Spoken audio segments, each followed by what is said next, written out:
SER Podcast.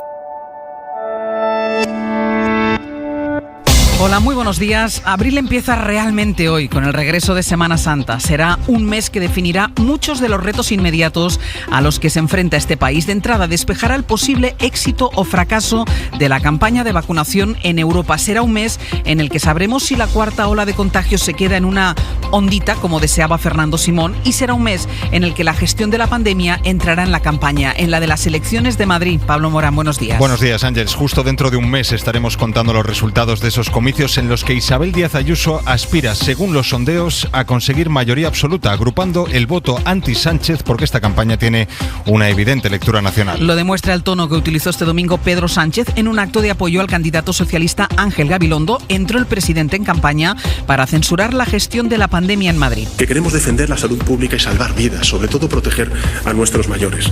Los madrileños saben que la libertad es todo menos este desmadre de circular el virus sin ningún tipo de control por la Comunidad de Madrid. Ayuso le respondió en redes culpándole del desmadre en Barajas. En Moncloa van a echar el resto en esta campaña para evitar que la ultraderecha esté en el gobierno de la Comunidad de Madrid, en el gobierno que ostenta una capitalidad europea. De momento la ultraderecha ya está en un gobierno, el murciano. Hoy comienza su gestión la nueva consejera de Educación del gobierno regional, que fue de Vox, después fue expulsada del partido, pero los objetivos que se marca son los de la ultraderecha. Murcia, Juanjo Asensio, buenos días. Buenos días. Mabel Campuzano encara el día de hoy con una primera reunión en la sede del gobierno regional, primer acto con el que echa a andar este polémico nombramiento que ha levantado las quejas de partidos políticos y de sindicatos del ámbito de la educación. Consideran que supone una regresión que una persona que llegó a la Asamblea Regional con las siglas de Vox esté ahora al frente de la educación murciana. Campuzano ya ha dicho que trabajará para implantar el PIN parental, volver a la presencialidad total en las aulas de cara al próximo curso académico o elaborar los nuevos currículums de la LOMLOE para intentar subsanar la parte de esta norma que considera menos adecuada.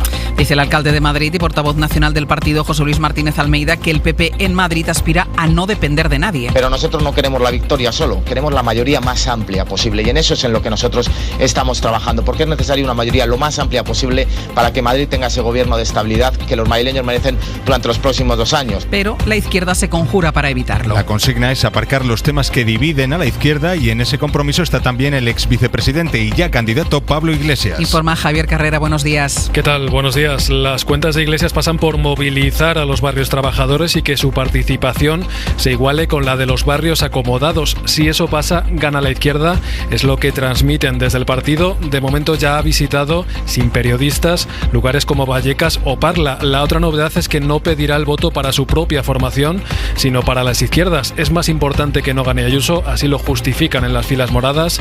No prevén confrontar con PSOE y Más País.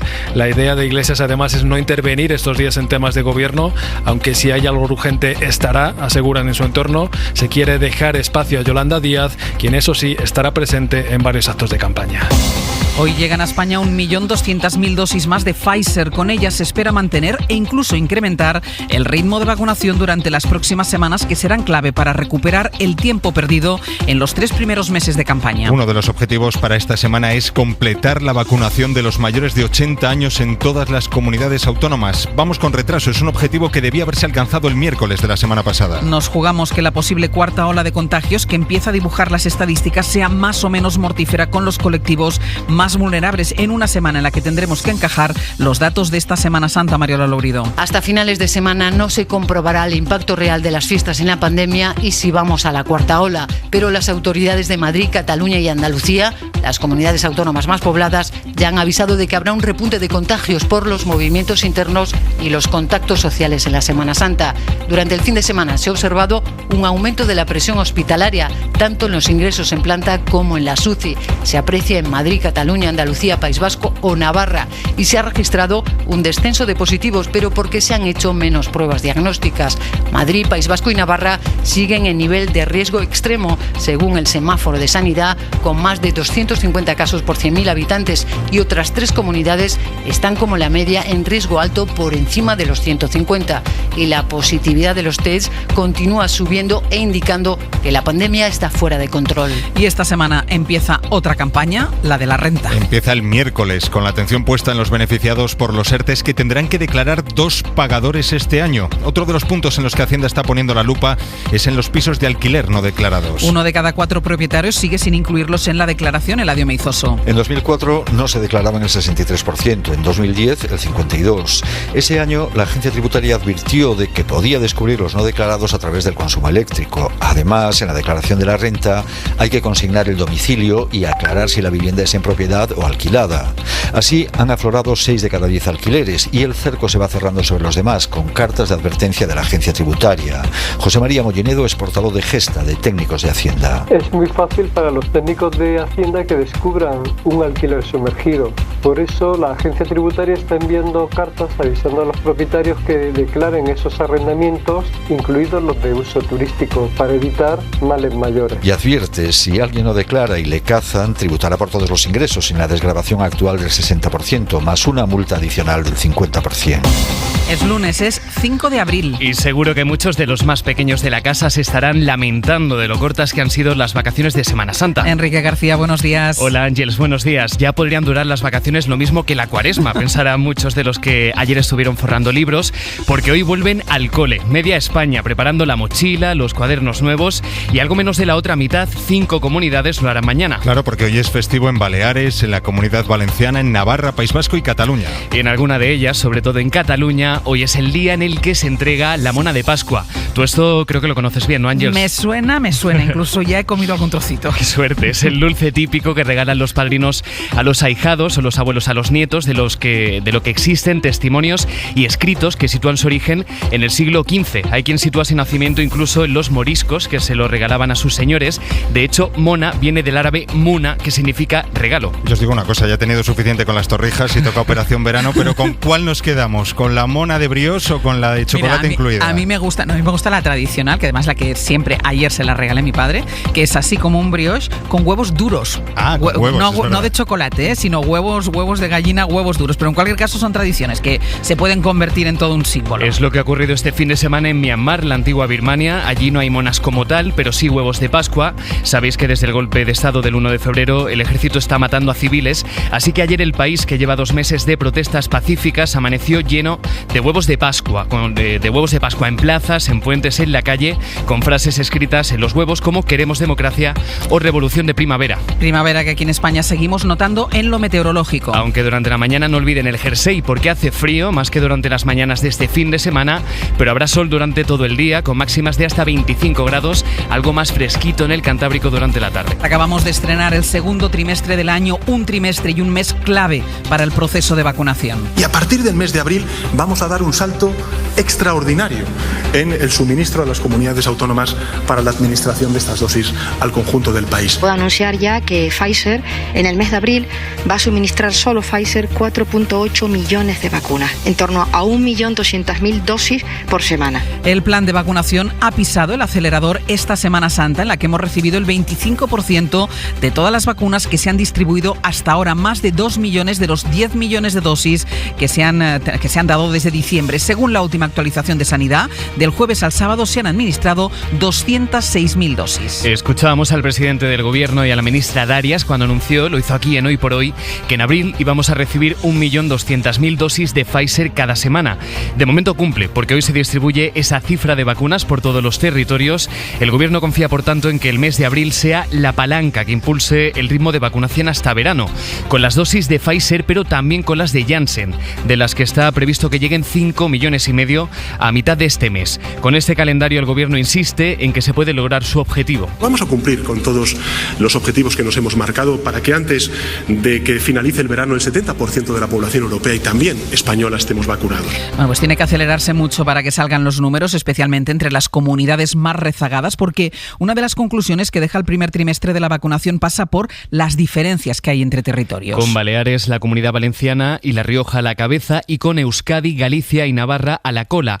Y si hablamos de cifras simbólicas, Catalunya ha superado este fin de semana el 1 milió de dosis administrades. Tot el que puguem fer està a les nostres mans, no està a les mans del sistema de salut. El sistema de salut cuida el sistema de salud, vacuna. Salva Vergués, la consejera de salud del gobierno catalán, decía ayer que no todo está en manos del sistema de salud. El sistema vacuna, pero está en manos de todos, decía, hacer todo lo posible para evitar una nueva ola. 1 millón de dosis administradas es un umbral que espera superar estos días la Comunidad Valenciana y que ya ha superado Andalucía, con 1,5 millones de personas que ya han recibido la primera dosis. Precisamente esta comunidad es la más adelantada en la vacunación de los mayores de 80 años. Es el objetivo que se propuso el Gobierno central para el primer trimestre, vacunar al 80% de los mayores de 80 años. Ese objetivo no se ha cumplido. La que más se acerca es Andalucía, con más de la mitad de mayores inmunizados. Allí hay un 91% de mayores de 80 que han recibido al menos la primera dosis. Por eso la Junta de Andalucía adelanta el calendario y esta semana va a comenzar a vacunar a los andaluces de entre 79 y 70 años. Son los siguientes en el calendario y un colectivo que, a pesar de ser uno de los más vulnerables, está sufriendo un retraso importante. Sobre todo si lo comparamos con los menores de 65, a quienes se les está suministrando ya la vacuna de AstraZeneca. Una vacunación que esta semana nos va a dejar nuevos puntos con centros masivos de vacunación. Madrid va a habilitar el Within Center, será a finales de esta semana. En Bilbao, este lunes se comienza a vacunar en el Polideportivo La Castilla y en Galicia hay preparados 14 centros como recintos feriales. Pero una cosa es la vacunación y otra los contagios que siguen su tendencia al alza. Hablamos del buen ritmo de la vacunación en Andalucía. Pues en esta comunidad ha terminado la Semana Santa en riesgo alto y ya son 6 las comunidades en este umbral fijado por el Ministerio, que actualizó sus datos el pasado sábado. Es cierto que estos datos, dibujan una leve caída en la incidencia, 3 puntos menos con respecto al pasado jueves, pero son datos que podrían matizarse hoy, porque en festivos, como sabemos, se hacen menos cribados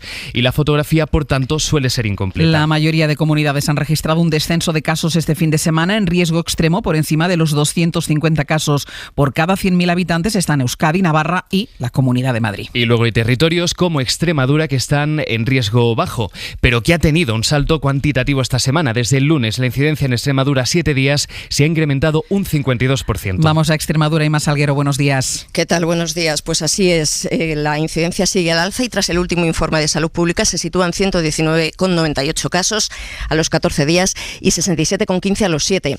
Son datos relativos a una jornada donde los casos positivos, la de ayer, llegaban a 114. Se extrema la vigilancia en localidades como Badajoz, Llerena, Don Benito o Herrera del Duque, entre otras. Así que desde Sanidad se sigue haciendo llamamiento a la responsabilidad ciudadana. Todavía tenemos que esperar unos días para comprobar el efecto de la Semana Santa en todos estos datos, como los de Extremadura. Se espera una subida de casos en cualquier caso. Por eso los epidemiólogos piden que las restricciones sigan vigentes y todo para evitar una nueva ola que se está asomando desde hace semanas. Escuchamos a Daniel López Acuña. No solo de circulación entre comunidades autónomas, de cierres perimetrales o del toque de queda, sino restricciones también en la aglomeración de personas y el no mantener la distancia física ni usar la mascarilla de manera adecuada. Y en esta semana de cierres perimetrales y restricciones ya hay balance, en este caso de los hosteleros de Castilla y León. Que cifran en un 70% la caída en la facturación si la comparamos con la de la última Semana Santa, la de 2019. Este sector, como también ocurre en Andalucía, piden levantar el cierre de las provincias, aunque lo que tiene previsto hacer hoy la Junta de Castilla y León es fijar nuevas medidas anti-COVID, como cerrar el interior de los bares. Radio Valladolid, Mario Alejandre, buenos días. Buenos días, será casi al filo de las 2 de la tarde cuando la Junta confirme lo que ya avanzó el miércoles, que aquellos municipios de más de 5.000 habitantes, con una incidencia acumulada de 150 casos por 100.000 habitantes en las últimas 2 semanas, tendrán que cerrar otra vez el interior de los locales de restauración. De momento, esta situación afectó a una veintena de localidades, entre ellas 5 capitales de provincia: Burgos, Segovia, Soria, Palencia y Valladolid. Y aunque ha terminado la Semana Santa, los cierres perimetrales se mantienen hasta el 9 de abril. En las comunidades que sí tienen abiertas las provincias, la movilidad interior en carretera ha aumentado estos días considerablemente. Algunas, como Cataluña, ha registrado esta semana incluso un nivel de movimientos en carretera que no veíamos desde antes de la pandemia. Entre este domingo y hoy, Cataluña vive su Operación Retorno. Radio Barcelona, Sergi López, buen día. Hola, buen día. La Operación Retorno empezó ayer, pero el grueso será hoy. Del más de 500.000 de desplazamientos que se produjeron desde el área de Barcelona, ayer solo volvieron 114.000 vehículos. Por tanto, quedan 2 de cada 3 regresos pendientes para hoy. Las cifras de desplazamientos en coche son incluso un poco superiores a las de hace 2 años, la última Semana Santa, que podríamos decir que fue normal. Ayer hubo un 0,6% más de movimientos que en 2019. Eso se ha notado sobre todo en las carreteras desde la costa de Girona y de Tarragona y en las que van hacia el Pirineo. En la cadena SER, hoy por hoy, con Àngels Barceló.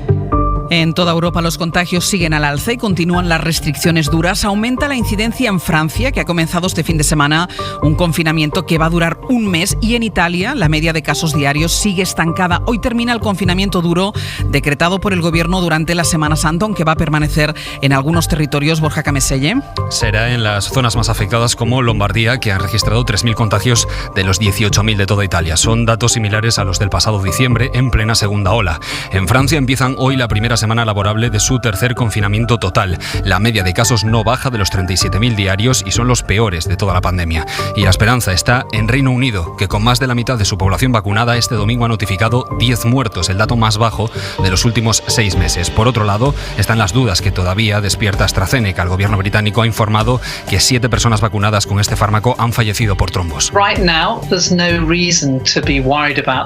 Uno de los responsables de vacunación del país ha restado importancia diciendo que son la excepción. Y en Portugal hoy los niños de entre 10 y 14 años vuelven a las clases. Además se reabre el pequeño comercio, la hostelería y los espacios culturales. Pues sobre esto que nos estaba contando Borja ahora, Portugal, que inicia esta segunda fase de su desescalada, nos da los detalles el corresponsal en Lisboa, Lucas Font. Comercios con servicio en el interior, reapertura de museos y galerías de arte o la vuelta a las aulas de los alumnos de entre 10 y 14 años. Son algunas de las novedades de esta segunda fase, que incluye también el servicio en terraza de bares y restaurantes con un máximo de 4 personas por mesa. Movimiento brutal, es un primer paso. No habrá un movimiento brutal, pero es un primer paso, explica Levi, propietario de un restaurante en el centro de Lisboa, que ya está preparando su terraza, una imagen que se ha repetido en la ciudad durante todo el fin de semana. La situación epidemiológica sigue bajo control en el país. La cifra de contagios diarios es la más baja desde finales de agosto, menos de 200, y tan solo 4 personas han perdido la vida en las últimas horas, pero el gobierno insiste en pedir cautela y avanza en el plan de desconfinamiento a cuentagotas.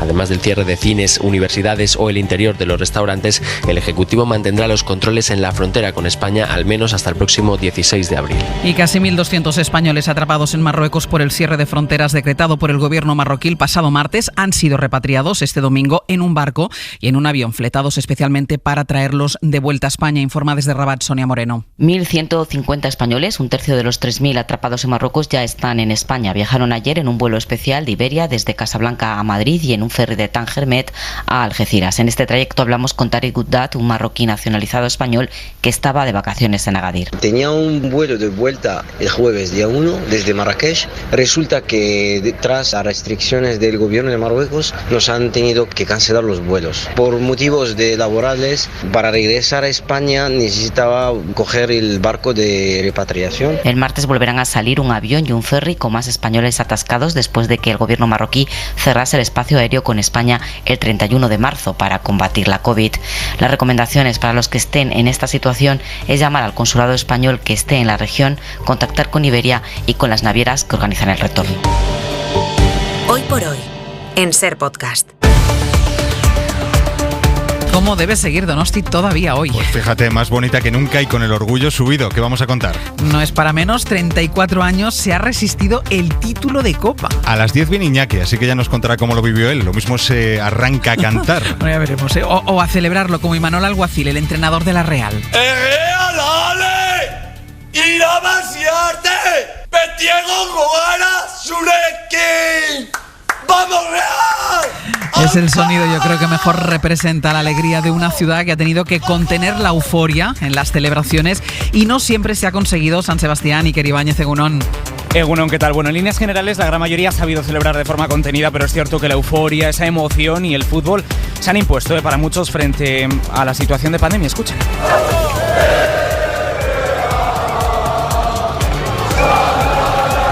Este sonido lo captábamos ayer en el acceso que la Archancha cortó a Zubieta. Allí llegaron los jugadores y lo intentaron también varios cientos de aficionados que tuvieron que conformarse con estar lejos, aglomerados, sin respetar las distancias. Una situación que se ha repetido el fin de semana en otros puntos como en la parte vieja de Donostiarra, donde muchos lo celebraron y lo dieron todo hasta el cierre de los bares a las 8, tanto el sábado como ayer domingo. Y ojo con lo deportivo, hay liga tras el tropiezo del Atleti y polémica con acusaciones de racismo en el Cádiz-Valencia. Ahora nos lo va a contar Carreño. La resaca deportiva de una Semana Santa en la que las procesiones han sido de otra manera. Han sido procesiones a los centros de vacunación como el Wanda Metropolitano en Madrid. Sí, bueno, esperándolo, que el problema es que cuando llegas aquí no hay ningún tipo de información.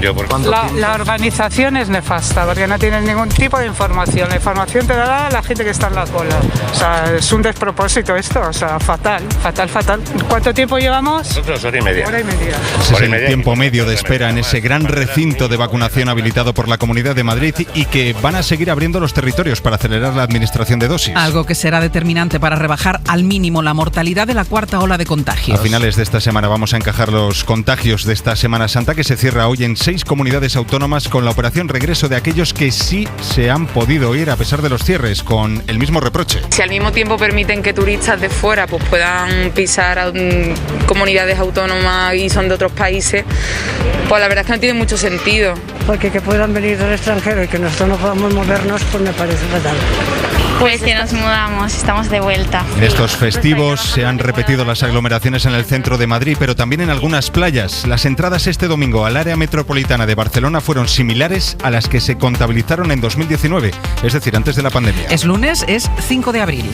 Un día y una semana que empieza con estos titulares. Hoy se distribuye por las comunidades 1.200.000 dosis de la vacuna de Pfizer, un lote con el que Sanidad pretende dar impulso a la campaña de vacunación. El objetivo del gobierno en el mes de abril es terminar de vacunar a los mayores de 80 y acelerar la vacunación al grupo de edad de entre 70 y 79 años. Mientras sube la presión hospitalaria por el coronavirus tanto en planta como en la UCI, bajan los positivos y la incidencia acumulada. Estamos en 154 casos por cada 100.000 habitantes. Seguimos en riesgo alto y hay 3 comunidades en riesgo extremo, que son Madrid, Navarra y País Vasco. Luis Bárcenas sale de la cárcel por primera vez tras cumplir 2 años y medio de los 29 a los que fue condenado por el caso Gürtel. El extesorero del PP tiene un permiso de 12 días que ha dividido en 2 tandas, así que desde hoy estará 6 días en la calle. Este lunes reaparece el ministro de Interior, Fernando Grande Marlaska, tras varios días en silencio tras la sentencia de la Audiencia Nacional que anula por ilegal la destitución de Pérez de los Cobos. Será en la toma de posesión de Silvia Gil. Es la primera mujer que accede a una jefatura de la Guardia Civil, la de Teruel. La Unión Europea y el Gobierno de España muestran su apoyo al rey Abdalá II de Jordania tras la intentona golpista de este fin de semana. El sábado las autoridades desarticularon una presunta trama para derrocar al rey que implica al expríncipe heredero, hermanastro del actual monarca. Y además, Enrique. En Galicia, cientos de personas han salido a la calle este domingo en la localidad de San Cibrao, en Lugo. Una protesta convocada por las mujeres que fueron grabadas con una cámara oculta mientras orinaban en la calle durante una romería en el año 2019. Alguien subió las imágenes a una página porno. El juez ha archivado el caso porque entiende que, como fueron tomadas en la vía pública, no supone un ataque a la intimidad. Radio Galicia, Jaime López, Bodía. Bodía, una decisión que les indigna y que supone, dicen, un paso atrás en la lucha por los derechos de las mujeres.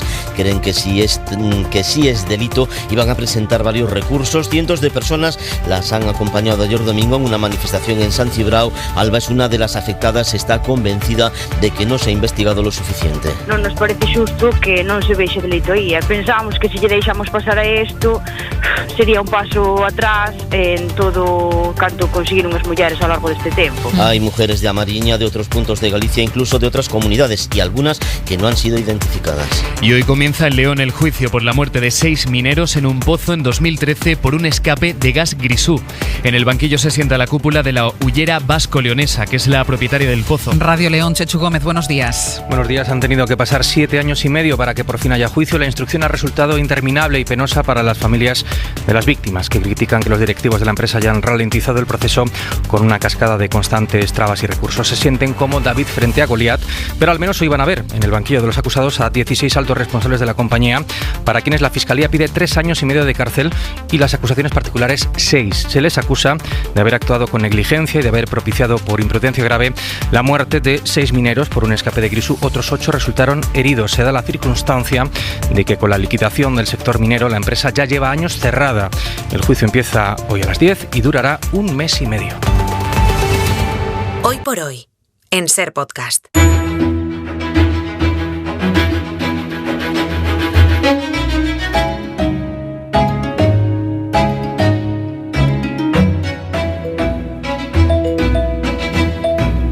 Pedro, si empezamos por la prensa nacional, se cruzan en el camino la campaña electoral madrileña y la pandemia. Sí, y se cruzan en diferentes puntos del camino. Dice ABC en su editorial que ayer Pedro Sánchez demostró que su nivel político podía rebajarse todavía más. Sus palabras merecen un lugar destacado, dice este periódico, en el escalafón de la insidia política. Se ve, según ABC, que el voto de la izquierda solo se puede recuperar desde las vísceras del fanatismo. Y habla de desmadre, quien diseñó un estado de alarma, dice ABC, que le permitió evadirse de la gestión y dedicarse a la propaganda. Por cierto, ABC en ese editorial considera intolerable que Sánchez arroje los muertos sobre Ayuso. Una línea después, ABC arroja los muertos sobre Sánchez. Bueno, cuenta El País, algo que se ha venido trasladando estos días atrás, que en el equipo de campaña de Ayuso están preocupados porque a ella le va muy bien, pero al resto de partidos de la derecha, a Ciudadanos y a Vox, no les va tan bien. El primero que está en caída libre y el segundo con una campaña que no acaba de despegar. Y claro, sin ellos podría no tener la mayoría absoluta. Y en el periódico de Cataluña dan casi la versión contraria, que en el PSOE hay pesimismo porque dan por hecho que Ayuso va a gobernar con Vox y que eso va a tener, en todo caso, un precio para el PP más adelante por aliarse con Vox. Según ABC, si Podemos acaba gobernando Madrid con el PSOE, Iglesias va a pedir las consejerías de Educación y de Sanidad. Hay encuesta en La Razón, dice este periódico, que la coalición nacional de izquierdas está en horas bajas, que pierde 1 millón de votos, 19 escaños, y que el PP se sitúa a 1,8 puntos de Sánchez. Y otro fleco que leemos en La Vanguardia, asegura este periódico, que el PSOE teme que si Ayuso arrasa, se adelanten elecciones en Andalucía. Sobre esas elecciones se pregunta Mariola Urrea esta mañana en El País si la campaña electoral en Madrid va a servir para establecer un nuevo contrato social, es decir, esa coexistencia armónica entre la generación de riqueza de un territorio y que se proyecte después de manera justa sobre toda la sociedad, haciendo posible la cohesión interna. Se pregunta si los partidos van a ser capaces de aprovechar ese proceso electoral para debatir sobre los elementos que definen ese contrato social, y piensa Mariola que no, porque la polarización que están mostrando los políticos y la simplicidad de sus planteamientos no nos hacen albergar demasiadas esperanzas. Y ya sobre la parte estrictamente sanitaria de la pandemia, empezamos por la prensa internacional, Enrique. Pues en el Reino Unido, en la portada de The Guardian, también en la web de la BBC, el gobierno de Boris Johnson ofrecerá pruebas de COVID a los ciudadanos 2 veces por semana. Forma parte de un plan de pruebas masivas, que va a anunciar esta tarde el primer ministro. En Le Monde leemos los ecos de esa revelación de la prensa francesa de fiestas clandestinas de alta gama, sobre la que ya ha abierto una investigación la Fiscalía de París, y en la que habrían participado de forma clandestina ministros de Macron, según los organizadores.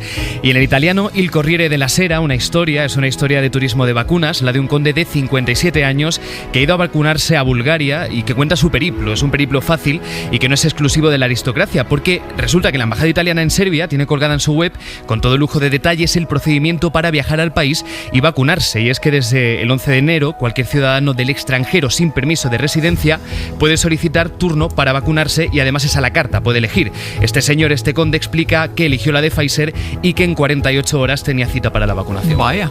Hay una encuesta interesante en El Mundo. El 48% critica que Díaz Ayuso haya mantenido abierta la hostelería en plena pandemia.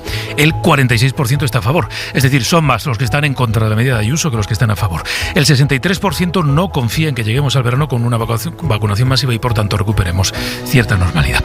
El País se fija hoy en el debate sobre las patentes. Dice este periódico que la falta de vacunas hace que ese debate arrecie, y cita precisamente lo que nos dijo el pasado viernes aquí en Hoy por Hoy el presidente de la Generalitat Valenciana, que pide al Consejo de las Regiones de Europa que promueva el debate sobre si hay que buscar fórmulas que permitan aumentar la producción. Interesante también este punto de vista en una pieza de La Vanguardia. Las residencias que empiezan a recibir nuevos usuarios. Se celebra, dice La Vanguardia, como una fiesta cada vez que llega un usuario nuevo con una indisimulada alegría. En La Vanguardia se preguntan precisamente si puede la tecnología adelantarse a los acontecimientos y pronosticar cómo van a ir la evolución de los contagios y los ingresos en la UCI. Bueno, pues el Centro Tecnológico Eurecat ha desarrollado una herramienta que es capaz de hacerlo con un margen de error menor del 2%. Es el proyecto PROSIT, que lo que hace es predecir esos contagios, esa ocupación de las UCIs a partir de diversos tipos de datos en función de las restricciones y de las medidas que van tomando los políticos.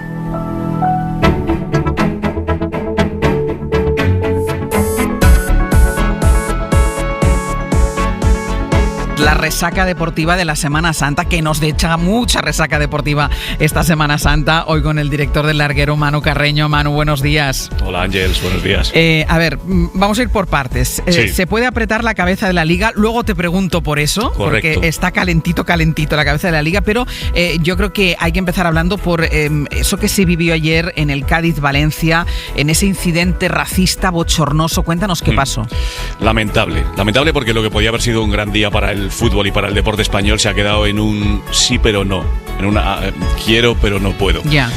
Diacabí se va del campo en el minuto 30 del Cádiz-Valencia porque recibió un insulto racista supuestamente de Cala, y evidentemente yo no creo que un jugador como Diacabí se invente todos los aspavientos, los gestos, lo que le dice a sus compañeros. Me ha llamado negro de mierda, y por primera vez ocurre algo histórico en el fútbol español. Un jugador abandona un terreno de juego, abandona un partido. Nunca había pasado.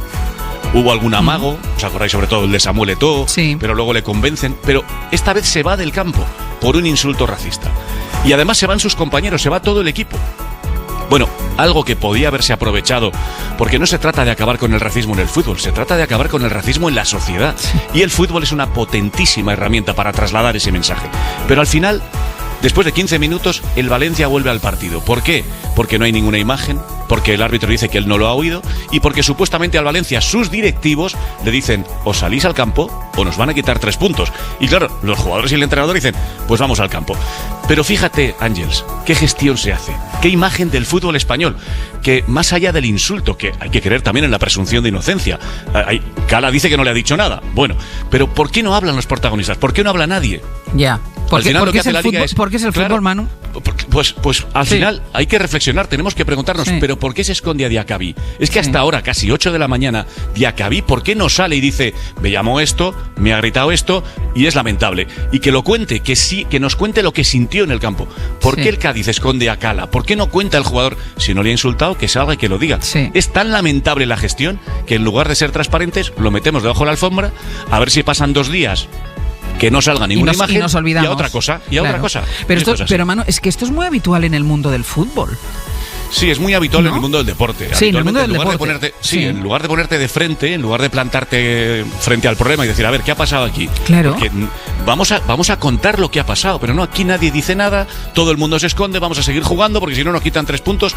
Qué imagen tan vergonzosa. Por cierto, el Valencia, que tendrá que dar explicaciones, hizo un comunicado diciendo que fueron los árbitros los que le dijeron: salid al campo, que si no os van a sancionar, algo que desmintió anoche Iturralde González. Y además de que lo desmintiera Iturralde, es que es imposible que un árbitro te diga eso, porque para eso están los comités, los que luego te sancionan o no. Entonces, el Valencia al final dejó a Diacabí en la grada diciéndole: estamos contigo, quédate ahí, pero vamos a jugar. Lo importante es el fútbol. Es tan lamentable, de verdad, tan bochornoso, en fin. Bueno, vamos con lo que te decía de la cabeza de la Liga, que el Athletic lo tenía tan a mano hace unas semanas, parece que está sufriendo muchísimo, está a un punto del... Bueno, el Barça se puede poner a un punto hoy. Correcto, si gana hoy al Valladolid, que es el último partido de la jornada, partido que se disputa a las 9 esta noche, se pondría a un punto y ya habría 2 equipos que dependerían de sí mismos, ya no solo el Atlético, que el 31 de enero le sacaba 10 puntos con un partido menos al segundo. Está sin gasolina y está buscando desesperadamente una estación de servicio antes de que llegue la última parada, y no sé si la va a encontrar, porque ya no son los resultados, son las sensaciones que transmite el equipo del Cholo, y el Barça está lanzado, y el Madrid, ojo, a 3 puntos también. Claro, porque el Barça juega hoy, ¿no? Es partido... El Barça juega hoy, sí, cierra hoy la jornada, correcto, el partido del lunes, contra un Valladolid que además está diezmado por las bajas, muchas bajas después de un brote de coronavirus, y todo esto, Ángels, también recordamos en la semana en la que vuelve la Champions. El Madrid tendrá que jugar con el Liverpool, y en la semana del Clásico. Es verdad. El sábado a las 9 juegan Barça-Real Madrid. Vaya semanita nos espera. Ojito. Vaya semanita, Manu. Un poco de tila. Un beso. Hasta luego.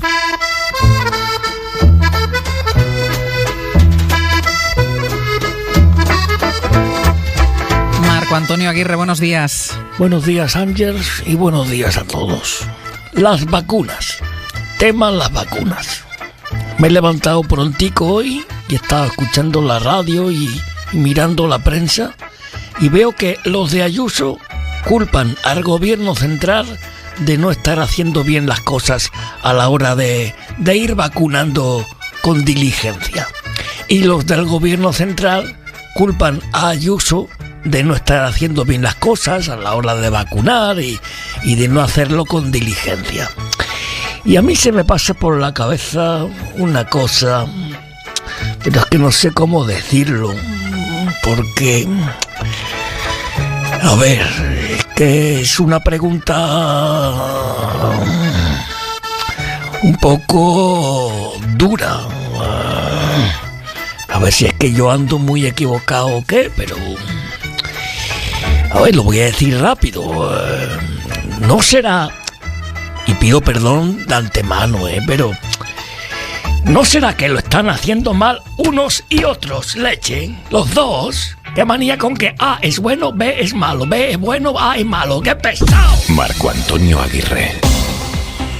Este lunes todavía es festivo en algunas comunidades autónomas, pero en cuanto acabe, habremos superado la Semana Santa y en cuanto la dejemos atrás, podremos comprobar los daños que nuestro comportamiento ha provocado a la pandemia. Veremos si la curva de la cuarta ola se mantiene en modo meseta o vuelve a escalar como vimos en la ola anterior y empezaremos ya a pensar en el verano. Las comunidades autónomas han mantenido las restricciones en forma de cierres tempranos de la hostelería y cierres perimetrales, excepto Madrid, que solo ha aplicado el cierre perimetral y se ha convertido en el polo de atracción de turistas extranjeros que llegan aquí ansiosos de bares y fiesta, por mucho que diga el alcalde de Madrid que lo que buscan es arte y cultura. A partir de hoy veremos cómo se refleja todo esto en los datos de contagios y a partir de hoy deberíamos ver también si la mejor arma de la que disponemos para la lucha contra la pandemia, la vacuna, consigue contrarrestar el aumento de contagios, aunque para que esto sea posible, el ritmo de vacunación debe aumentar significativamente. En los países donde este ritmo sí ha adquirido la tan ansiada velocidad de crucero, los datos son esperanzadores y empieza a traducirse también en una leve reactivación económica. Y aquí, no solo en España, sino en toda Europa, corremos el riesgo de quedarnos atrás, de que la economía despegue y nosotros estemos todavía en la fase de lenta vacunación. Hoy llegan a España más de 1 millón de dosis de la vacuna de Pfizer y abren las puertas numerosos centros de vacunación, esa especie de vacunódromos que permiten acelerar el ritmo. Claro que esto contrasta también con el descanso que se han dado algunas comunidades durante los festivos de Semana Santa. Y les aseguro que tras una semana de leve desconexión político-mediática, de lo que una se da cuenta es que de esto es de lo que habla la gente, es lo que realmente preocupa a la gente. Preocupa la lucha de cada uno contra un virus que ha puesto el mundo patas arriba. Preocupa la salud de los suyos y vive con angustia cada positivo de su alrededor. Preocupa que tu amigo salga de esta. Preocupa saber cuándo te van a llamar para vacunarte, que el ERTE no se alargue, que te vuelvan a llamar del trabajo, que se pueda llegar a fin de mes. Y estas preocupaciones las vivimos con el ruido de fondo de una campaña electoral permanente a la que cada vez prestamos menos atención. Yo no sé si los políticos lo tienen en cuenta. Lunes de Pascua con buen tiempo y temperaturas de 20 grados para el regreso de Semana Santa, Jordi. De momento hoy el sol lucirá en todo el país, algunos chubascos durante la tarde en puntos de montaña de Andalucía y Murcia, intensos pero breves, y temperaturas parecidas al fin de semana. A mediados de semana, ambiente frío, heladas en zonas agrícolas, y a finales de semana lo que tendremos será lluvia prácticamente en todo el país. Necesitábamos un descanso, lo hemos tenido y ahora empieza la hora de la verdad. Empieza el trimestre en el que Europa y España se juegan llegar a tiempo con la vacuna. El objetivo es inmunizar al 70% de la población antes de que termine el verano, es decir, a 33 millones de personas. Hay que acelerar. Pablo Morán, buenos días. Hola Ángeles, muy buenos días. Hay que apretar porque en los 3 primeros meses de campaña algo menos de 3 millones de españoles han recibido la pauta completa, es decir, las 2 dosis. Representan al 6% de la población. Hoy llegan a España 1.200.000 dosis más de Pfizer. Muchas de ellas se administrarán en los grandes centros logísticos que están poniendo en marcha las comunidades autónomas. En Bilbao, por ejemplo, a esta hora comienza la vacunación masiva en el Polideportivo La Casilla. Y allí tenemos con el micro de la Sera José Manuel Navarro. Egunon, cuéntanos. Egunon Ángels, pues estamos en el pabellón de La Casilla, muy cerca del centro de Bilbao. Este es uno de los vacunódromos más importantes de Euskadi, con capacidad de administrar hasta 3.500 dosis. Y fíjate, el gobierno nos tenía dicho que el plan aquí era vacunar de lunes a domingo, sin parar, de 8 de la mañana a 10 de la noche. A esta hora nadie haciendo cola, el pabellón todavía con la persiana bajada. Difícil poner así las 3.500 dosis que se pretenden administrar hoy aquí. Ni Europa ni España pueden permitirse muchos más retrasos con la vacunación. Hoy empieza el trimestre que definirá si podemos alcanzar o no la inmunidad de rebaño en verano o hay que esperar más. De momento, hoy van a llegar más dosis. 1.200.000 más de Pfizer, que se suman a la última entrega de AstraZeneca del pasado jueves de otro 1.000.000 de vacunas. El objetivo es no bajar el ritmo, acelerar la campaña. Mariola Lourido, buenos días. Buenos días, Ángeles. Porque finalmente ese ritmo sí ha bajado en Semana Santa. Sí, se ha vuelto a frenar. Entre jueves y viernes solo se pusieron 200.000 dosis, cuando en días anteriores el ritmo ritmo fue de 300.000, pero hay que recordar que, por ejemplo, Madrid cerró los centros de salud, no vacunó a los mayores. Esta tarde vamos a conocer los datos del fin de semana, cuando han parado otras comunidades como Aragón y la Valenciana. Este trimestre llega la hora de la verdad para la vacunación masiva. Deberíamos alcanzar los 20 millones de inmunizados con al menos una dosis si se cumplen las previsiones del Gobierno y de la Unión Europea. Esos 20 millones son todos los españoles mayores de 50 años. Hasta hoy solo ha sido vacunada el 14% de la población adulta. Más de 5 millones faltan, otros 15 millones. Sanidad calcula que España recibirá en abril, mayo, junio 35 millones de inyecciones. Pero para cumplir ese objetivo, además de la llegada de vacunas, las comunidades autónomas tienen que ser capaces de administrar al menos 1.250.000 a la semana. La inmunidad de rebaño se lograría ya con 28 millones de personas protegidas, porque es el 70% de la población adulta mayor de 16 años. Lo que se ha propuesto Sanidad, Mariola, es completar la vacunación de los mayores de 80 años, pero esto es algo que tenía que estar listo ya hace 5 días. Y la vacunación de todos esos mayores de 80 años no se va a completar hasta finales del mes de abril. Sin ninguna dosis están todavía 650.000 que deberán recibirla en los próximos días con esas vacunas que llegan hoy de Pfizer, 1.200.000.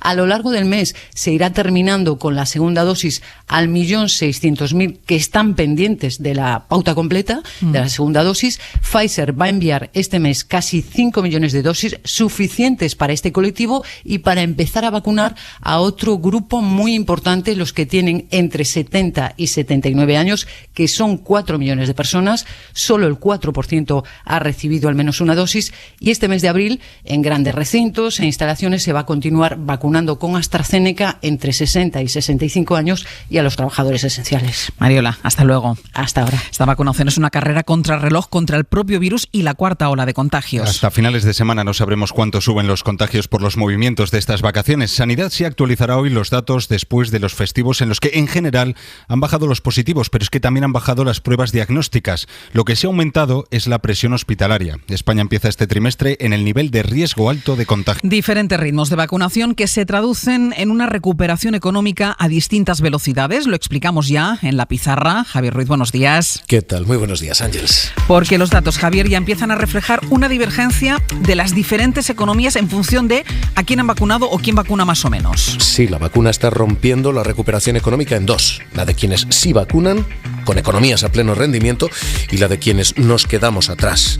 Se han disparado. Estados Unidos, que tiene ya 161 millones de dosis inyectadas, 1 de cada 3 americanos inmunizados, y que está creciendo a un ritmo del 4,5% en el último trimestre, que ha creado casi 1 millón de empleos en el último mes. 1 millón de empleos en un mes es el triple que el mes anterior, cuando vacunaba menos, y es un 33% más de lo que esperaba el propio gobierno americano. Así que se dispara Estados Unidos, se dispara China, 133 millones de dosis ya inyectadas, confinamiento allí autocrático, y se está creciendo a un ritmo del 6,5% trimestral y a un 7,8% este año 2021. Y la vacunación está tirando no solo de las grandes locomotoras económicas, también las más pequeñas. Israel, con una de las tasas de vacunación más altas del planeta, ya ha vuelto a niveles pre-COVID. Su economía está mejor que cuando empezó todo esto. Chile, con una de las tasas de vacunación más altas de Latinoamérica, crece a un ritmo del 6,8% en el último trimestre. Es tan evidente que el retraso en la vacuna genera pobreza que la OCDE ha titulado su último informe como un videojuego. Se llama Need for Speed, necesidad de velocidad. Y frente a esas economías y a la velocidad de esas economías de las que estabas hablando, en el otro lado, Europa y España, que no solo pierden el tren de la recuperación sanitaria, sino que estamos perdiendo también el tren de la recuperación económica. España empieza a anticipar ya que este primer trimestre del año, el que acabamos de cerrar, puede habernos devuelto a números rojos, con una caída que va a rondar el 0,5%. Eso significa que del cero de crecimiento en el que estábamos en 2020, volvemos a negativo. Otra vez tenemos esta W, la maldición económica en España. La lentitud de la vacuna ha frenado la recuperación aquí, donde apenas se han inyectado dosis al 12,2% de la población, y en toda la Unión Europea, con tasas que van del 13,4% al 12% en Alemania. Resultado, si Estados Unidos, China están creciendo a ritmos del 6,5%, aquí en Europa un 3%. 3,9 este año, un 3,8 el que viene. Son tasas extraordinariamente tímidas. Y en la respuesta económica, Javier, ¿también nos quedamos atrás? Nos quedamos absolutamente atrás. No solo estamos fallando en lo sanitario, nuestra respuesta económica está siendo más timorata por tamaño, por ritmo y por compromiso. Por tamaño, el plan de emergencia de Estados Unidos es de 1,9 billones. 1,9 billones. El de la Unión Europea es de 0,8 en 3 años. No llega a la mitad ese famoso 740.000 millones del Next Generation. Esto es por tamaño. Por velocidad, el plan de Estados Unidos está siendo pagado ya. El de Bruselas va a llegar con suerte a mediados de año y si todo va bien, a finales del año que viene se habrá pagado una cuarta parte. La respuesta económica de Europa es tan lenta como la de la vacunación y desde luego por compromiso. Estados Unidos no solo ha dispuesto ya fondos equivalentes a casi el 10% de su PIB para proteger a la población y a su economía, 10% allí, 1% en Europa. Además, está negociando ya un segundo plan de infraestructuras. A esos 1,9 billones pretende sumar 1,7 más para renovar puentes, carreteras, tuberías. Solo ese segundo plan, solo el que ya se está gestando, es más del doble que el de la Unión Europea. Las consecuencias son evidentemente preocupantes. La desigualdad aumenta, España y Europa se quedan atrás y a finales de 2022 la economía americana habrá crecido el 6% más que antes del COVID. La de Europa no se habrá repuesto todavía. Hace falta velocidad, sí, y tiene factura económica, Ángels. Javier, gracias. Hasta ahora. Este lunes la ultraderecha empieza a gestionar su vuelta al poder. Empieza con una consejería, la de Educación, en Murcia. Hoy se estrena al frente de esa consejería Mabel Campuzano, la diputada que era de Vox, pero que expulsaron del partido, aunque ella no renuncia al proyecto educativo de la ultraderecha. Con la implantación del veto parental como principal pilar de ese proyecto, de momento no hay prevista reunión con los sindicatos. Cuando dejen de gritarme en la calle, en una mesa, por supuestísimo que estoy dispuesta a hablar y a sentarme. En su toma de posesión, Campuzano aseguró que PP y Vox piensan lo mismo, pero ellos, en referencia a los que vienen de la ultraderecha, son más combativos. Justo dentro de un mes sabremos si esto de Murcia se repite en Madrid. El PP aspira a la mayoría absoluta y como las encuestas apuntan a que puede conseguirlo. Mariela Rubio, buenos días. ¿Qué tal? Buenos días. Pues aumenta la euforia en Génova, no solo por Madrid, sino por el efecto que esa victoria puede tener en clave nacional para Pablo Casado. Sí, hoy Casado de hecho reúne en Génova su comité de dirección, convencido de que ya solo las encuestas sobre Madrid refuerzan su discurso nacional sobre la reunificación de centro-derecha. Así, el mapa que dibujan, la desaparición de Ciudadanos y el parón de Vox, va a ser utilizado por el PP para dos campañas en paralelo. La de Ayuso, por supuesto, pero también la del propio Casado, para hacer creíble su premisa de que bajo su liderazgo el voto conservador puede agruparse en torno al PP como única alternativa a Sánchez. Un partido que no forma parte de un bloque, que yo no quiero sumar 176 escaños haciendo números con tres colores, no. Si estamos diciendo que queremos ser la Plaza Mayor de España, España que reúne de Nicolás Redondo Terreros, aporta Alejo Vidal Cuadras, aporta Juan Carlos Girauta, yo creo que con esos tres perfiles yo me podría entender. Hablaba así Pablo Casado ayer para El Español. Con Ciudadanos fuera de la ecuación, la esperanza en Génova es que Madrid sea el principio de un cambio de tendencia en el hasta ahora constante ascenso de Vox, aunque los menos optimistas, Ángels, reconocen que Casado no lo tendrá tan fácil como Ayuso y recuerdan que Vox les multiplicó por 4 en Cataluña. Hasta luego, Mariela. Hasta luego. El equipo de Díaz Ayuso de momento ya ha conseguido lo que buscaba. Que Pedro Sánchez entre en el cuerpo a cuerpo en una campaña escrita en clave nacional con la gestión de la pandemia como argumento. Que queremos defender la salud pública y salvar vidas, sobre todo proteger a nuestros mayores. Los madrileños saben que la libertad es todo menos este desmadre de circular el virus sin ningún tipo de control por la Comunidad de Madrid. Ayuso respondía en redes. ¿Ahora quién explica lo del desmadre? Se preguntaba. ¿Aquel que sigue sin controlar barajas? Queda un mes de campaña y es previsible que se repitan estos reproches porque la consigna en Moncloa es aparcarlo todo, especialmente los temas que puedan dividir a la izquierda hasta que pase el 4 de mayo. Inma Carretero, buenos días. ¿Qué tal? Buenos días. Dicen en la Moncloa que ayer Pedro Sánchez subió ligeramente el tono, pero que irá a más. Nos jugamos, explican, el primer gobierno con la ultraderecha de una capital europea. Así que en este momento todas las estrategias están volcadas en las elecciones de la Comunidad de Madrid.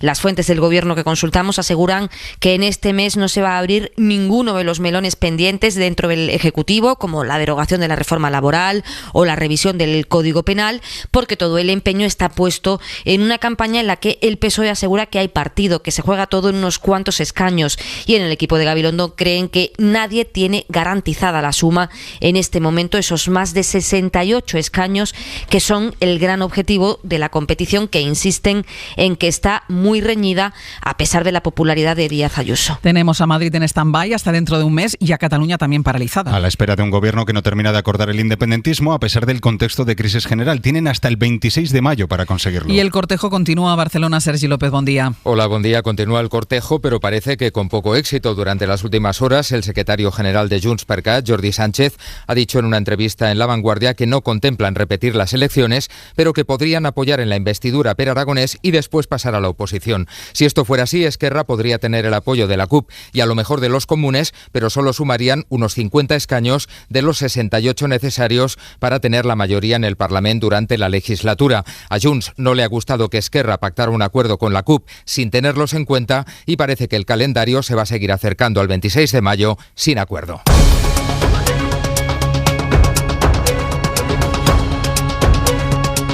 Del exterior, crisis en la familia real jordana por la presunta implicación del exheredero y hermanastro del actual rey de conspirar con fuerzas extranjeras contra el monarca y la estabilidad del país. Corresponsal Uriol Andrés. Conocida como un oasis de paz en un turbulento Oriente Medio, este fin de semana Jordania ha visto esta imagen tambalearse. La razón, un presunto complot para desestabilizar el país del que las autoridades han acusado al príncipe Hamza, hermanastro del rey Abdullah y su heredero hasta 2004.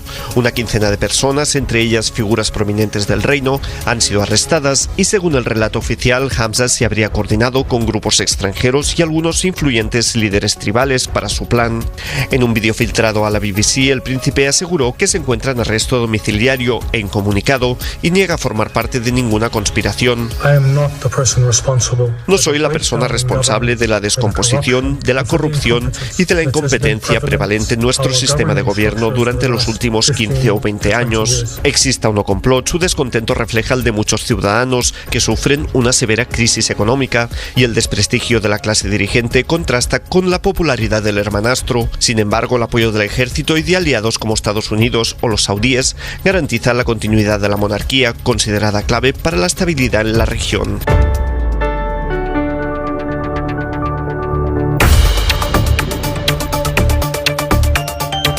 En el abierto, Antón Losada, José Luis Ayllón y Cristina de la Hoz. Termina la Semana Santa, está terminando. Hoy todavía es festivo, lunes de Pascua en algunas comunidades autónomas.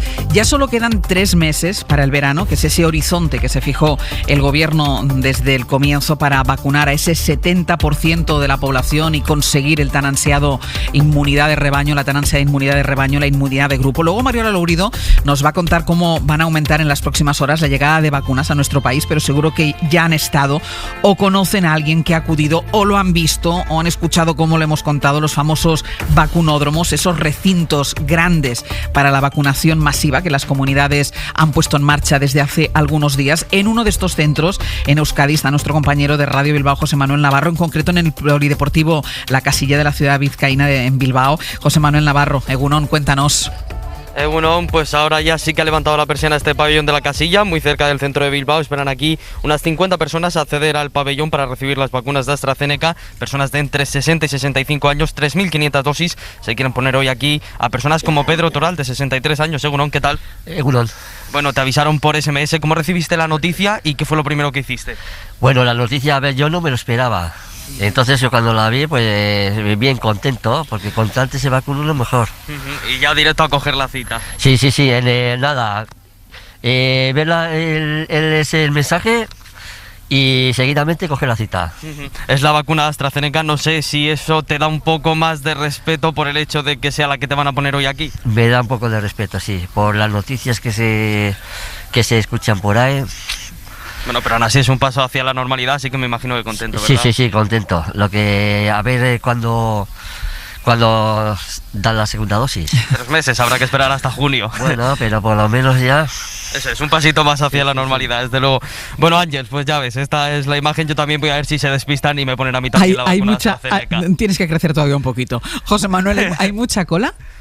Sí, hay bastante cola, lo que pasa es que ahora ya se ha agilizado mucho la citación, van llamando por franjas horarias de 5 minutos, aquí hay 10 boxes y se van habilitando 3 boxes para vacunar a los llamados en cada 5 minutos, ahora mismo van por las 8:40. Ajá. Y todos son ciudadanos de 60 a 65 años, esta es la franja de edad.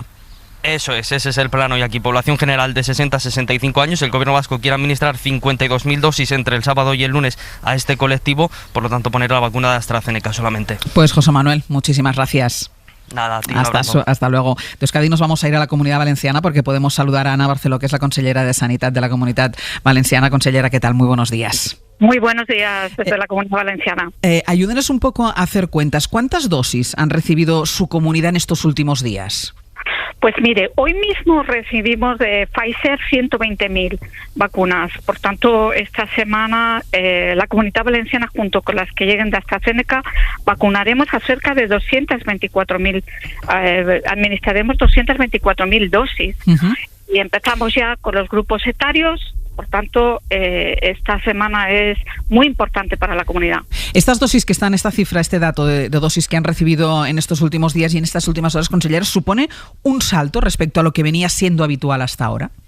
Sí, supone un salto, indudablemente, de Pfizer como de AstraZeneca. Con Pfizer nos va a permitir ya empezar con los grupos de edad de 79 años, 78, con esa corte de edad, además de que lunes y martes terminaremos ya los mayores de 80 años. ¿Por qué hoy se está vacunando en la Comunidad Valenciana? Empezamos mañana, ya tenemos citados para toda la semana a la corte de edad de los años 56 y 57 y también a la corte de edad de 42, del año 42 y 43 y al mismo tiempo concluiremos la vacunación en los mayores de 80 años, pondremos segundas dosis también de Pfizer. En fin, damos un salto cualitativo sin lugar a dudas. Consellera, ¿por qué no se vacuna hoy? Hoy es fiesta en la Comunidad Valenciana. Ya, pero ¿no debería vacunarse todos los días? Sí, pero habíamos previsto además y hemos lanzado por ese mes la citación masiva para todos estos cortes de edad y por tanto esta semana, mañana empezaremos y en 3 o 4 días hemos terminado las dosis que nos van a llegar prácticamente. No consideran que es perder un día. Insistió la ministra de Sanidad que se vacunara todos los días, festivos incluido. ¿No consideran que pierden un día? Bueno, hemos ganado también tiempo porque hemos logrado hacer esta llamada a través de SMS a todos las personas que se deben vacunar esta semana y por tanto también hemos ganado en esa organización para poner en marcha esta vacunación masiva, que como digo, vacunaremos a cerca de 224.000 dosis administraremos. Consellera, ¿debemos confiar en que, como dice el Gobierno, abril va a suponer un avance importante en los planes de vacunación? ¿En su comunidad piensan que a partir de ahora sí hay un punto de inflexión y podrán acelerar el ritmo? Yo espero que sí, yo espero que sea un punto de inflexión. Hoy precisamente tenemos la visita de la ministra Daria a la Comunidad Valenciana, y espero que traiga también buenas noticias porque es importante que aceleremos y que no perdamos ya más tiempo. Necesitamos 2 cosas fundamentalmente: regularidad en la llegada de las vacunas y sobre todo un mayor número de vacunas, porque tenemos capacidad y tenemos planificación. Nos falta para desplegarla al 100% este aumento sustancial de vacunas y sobre todo que sean regulares. ¿Teme el comportamiento de los datos de contagios después de la Semana Santa? Bueno, la verdad es que lo observamos con mucha atención y estamos muy atentos. Yo espero y veo que el comportamiento de la ciudadanía pues está siendo bueno y que pese a disfrutar de estos días tan maravillosos que han salido, pues hemos podido ver imágenes también de buen comportamiento y que la gente pues respeta la distancia y lleva la mascarilla. Si los datos se comportan, ¿va a proponer suavizar las restricciones? Bueno, lo valoraremos, todavía es pronto, pero tenemos esta semana para valorar porque las medidas restrictivas en la Comunidad Valenciana están implantadas hasta el día 12. Y por tanto todavía tenemos margen para ver cómo ha evolucionado esta Semana Santa, aunque será pronto, pero bueno, tendremos ya algunos datos que nos permitirán, con una prospección también de lo que pueda ocurrir, avanzar si vamos a relajar alguna medida. ¿Aliviar un poco la hostelería? Bueno, podría ser, pero todavía no hemos llevado a cabo ese análisis. Esta misma semana lo haremos. Y me dice que se va a reunir con la ministra Darias. ¿Han trasladado al Ministerio la necesidad también de flexibilizar la norma del uso de la mascarilla? ¿Ustedes confían que se haga pronto? Pues sí, yo creo que en este próximo Consejo Interterritorial tenemos también este debate y la Comunidad Valenciana mandará también su propuesta al Ministerio, porque evidentemente yo creo que es una norma cuando se aprobó que no contemplaba que esa norma tiene que pasar por todas las estaciones del año. Claro. Tenemos el verano y tenemos las playas y la Comunidad Valenciana pues es destino turístico y por tanto no tiene mucho sentido que tengamos que tomar el sol con mascarilla. Otra cosa es que la mascarilla esté cuando la playa la utilizamos pues para otros encuentros que no son precisamente las de tomar el sol o disfrutar del mar. Consellera, muchísimas gracias y muchísima suerte. Muchísimas gracias a ustedes. Hasta luego. Iremos repasando, nos trasladaremos a otras comunidades para ver cómo va el plan de vacunación en cada una de ellas y también cómo están funcionando estos grandes centros de vacunación que han abierto sus puertas ya en diversas comunidades autónomas. Hemos estado en Bilbao hace un momento, iremos a Cantabria también dentro de un ratito, en lo que sí parece, Antón, que va a ser el punto de inflexión este mes de abril. Bueno, es que tiene que serlo, ¿no? Y es lo que se nos ha dicho, que abril era o iba a ser el gran salto adelante en la vacunación, que iban a llegar pues prácticamente de las 4 vacunas que están aprobadas ahora mismo en la Unión Europea, pues que iban a llegar por millones las dosis, ¿no?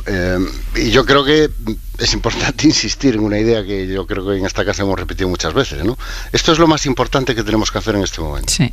Pues todo lo demás depende de esto. Es decir, sin vacunas no hay desescalada, no hay recuperación económica, da igual a qué hora abra la hostelería, porque antes o después tendrá que volver a cerrar. Es decir, no hay nada más importante y no hay nada que no pueda esperar que no sea esto. Y yo creo que hay que insistirle a las autoridades, por ejemplo, durante las pausas de Semana Santa. Evidentemente no tenemos toda la información, los turnos, el ritmo de vacunas, pero simbólicamente cuesta tanto entender que no se siga vacunando porque es festivo. Pero aunque sea de manera simbólica, aunque solo sea para transmitir la sensación, la tranquilidad, el mensaje. Ni eso, Andón, ni de manera simbólica. ¿Por qué no se puede vacunar en un día festivo? Bueno, pero digo, ahí a lo mejor entran pues cosas que a nosotros se nos escapan, porque no tenemos la información. Pues los turnos, las vacunas disponibles, el ritmo de vacunación, pero aunque solo sea por transmitir ese mensaje, ¿no? Sobre todo que dice, bueno, es que está la neolengua esta que hemos vivido, por ejemplo, con la Comunidad de Madrid este fin de semana, no está cerrado, es que se planificó así. Ahora planificar, pues como está planificado, ya da igual si está cerrado o no. Hombre, a mí me cuesta mucho trabajo entender que no se siga vacunando a la gente de mayor de 80 años cuando no hemos cumplido el objetivo de marzo. Claro. Es que no lo entiendo. Entonces, pueden darme todas las explicaciones que quieran unos y otros. La verdad, esa guerra de yo no me mandan, no, es que me da un poco igual. Lo que no entiendo es, oiga, no hemos cumplido el objetivo de marzo, ¿cómo podemos cerrar durante los días de Semana Santa? Es que no se entiende. Sí, son de estas cosas que vistas desde fuera y sin ser un experto, dices, es incomprensible. Y aunque, insisto, aunque solo sea efectos simbólicos, aunque solo sea transmitir la sensación de que no se para el proceso y de que todos tenemos claro, y especialmente los que no gobiernan, los que nos gobiernan, que esto es lo más importante que tenemos, es que todo lo demás, esto. Esta mañana me acordaba yo de la famosa frase que pronunció el que entonces era el GEMAT, en el inicio de la pandemia, cuando dijo todos los días son lunes, esto es una guerra y todos los días son lunes, todos los días eran lunes en la lucha contra la pandemia, en esa primera ola, todos los días deberían ser lunes a la hora de vacunar a la gente. Es que ha caído a la mitad el ritmo de vacunación durante Semana Santa con respecto a la última semana de marzo, a la mitad. Yo no sé si también tiene que ver con los descansos del personal sanitario, que también tenemos que tener en cuenta que hay variantes que a lo mejor no, como decía Antón, personal sanitario que está al límite. Que está al límite. Bueno, contrátese más. Pues claro. a lo mejor tiene que ver con eso. En todo caso, vacunas. Podemos hablar de confinamientos, podemos hablar de cierre de la hostelería, podemos hablar de ERTES, podemos hablar de lo que sea. Necesitamos que nos vacunen. Y necesitamos que nos vacunen, entre otras cosas, porque es verdad, la recuperación económica está vinculada a la vacunación, pero especialmente en España. Un país vacunado es un país que puede estar en condiciones de hacer una oferta turística, eso sí, ser muy exigente con los que nos visitan, y que haya controles tanto en las fronteras, en los aeropuertos, como luego que se cumpla todas las restricciones, es decir, ya creo que aquí hay una doble responsabilidad de que en Madrid, por ejemplo, es lo que veo, pero hemos visto este fin de semana, lo hemos visto en el País Vasco, lo hemos visto en Cataluña, que luego el problema es hacer cumplir las restricciones, que yo creo que a veces hay cierta dejación por parte de los responsables de comunidad, y que se cumpla el control de fronteras. Hasta el PNV se ha quejado de que no se cumplen las condiciones de acceso de los extranjeros a España. Vacunas. Sí, porque se puso PCR obligatoria por carretera pudiera, y aquí mismo lo comprobamos en un control, cómo se levantó el control al cabo de 3 horas. Además, el control de la frontera terrestre es de hace 10 días, o sea, no es una cosa de hace 3 meses, es de hace 10 días.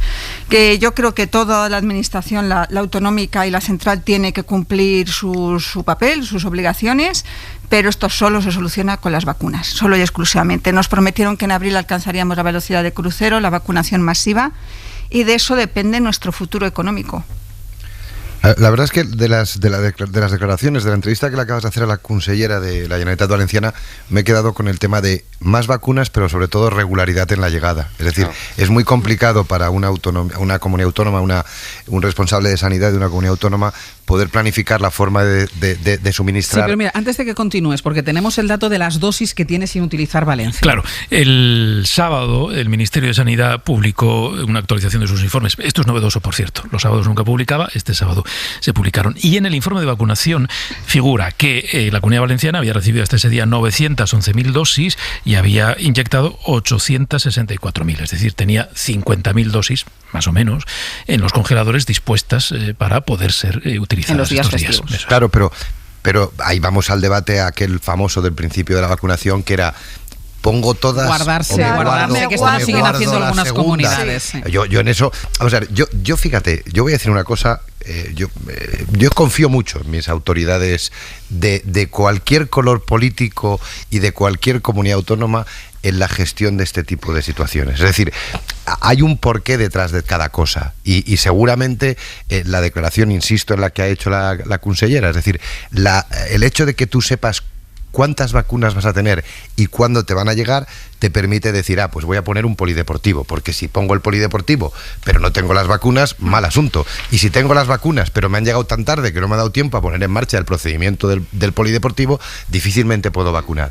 Lo de los fines de semana, pues 3/4 de lo mismo. Es decir, al final, lo que se trata es de, y lo ha dicho muy bien Antón, en este momento lo más importante, por no decir lo único importante, es esto. Y entonces ahí todo el mundo tendría que jugar al mismo juego, y es decir, oye, vamos a planificar bien esto, cómo van llegando.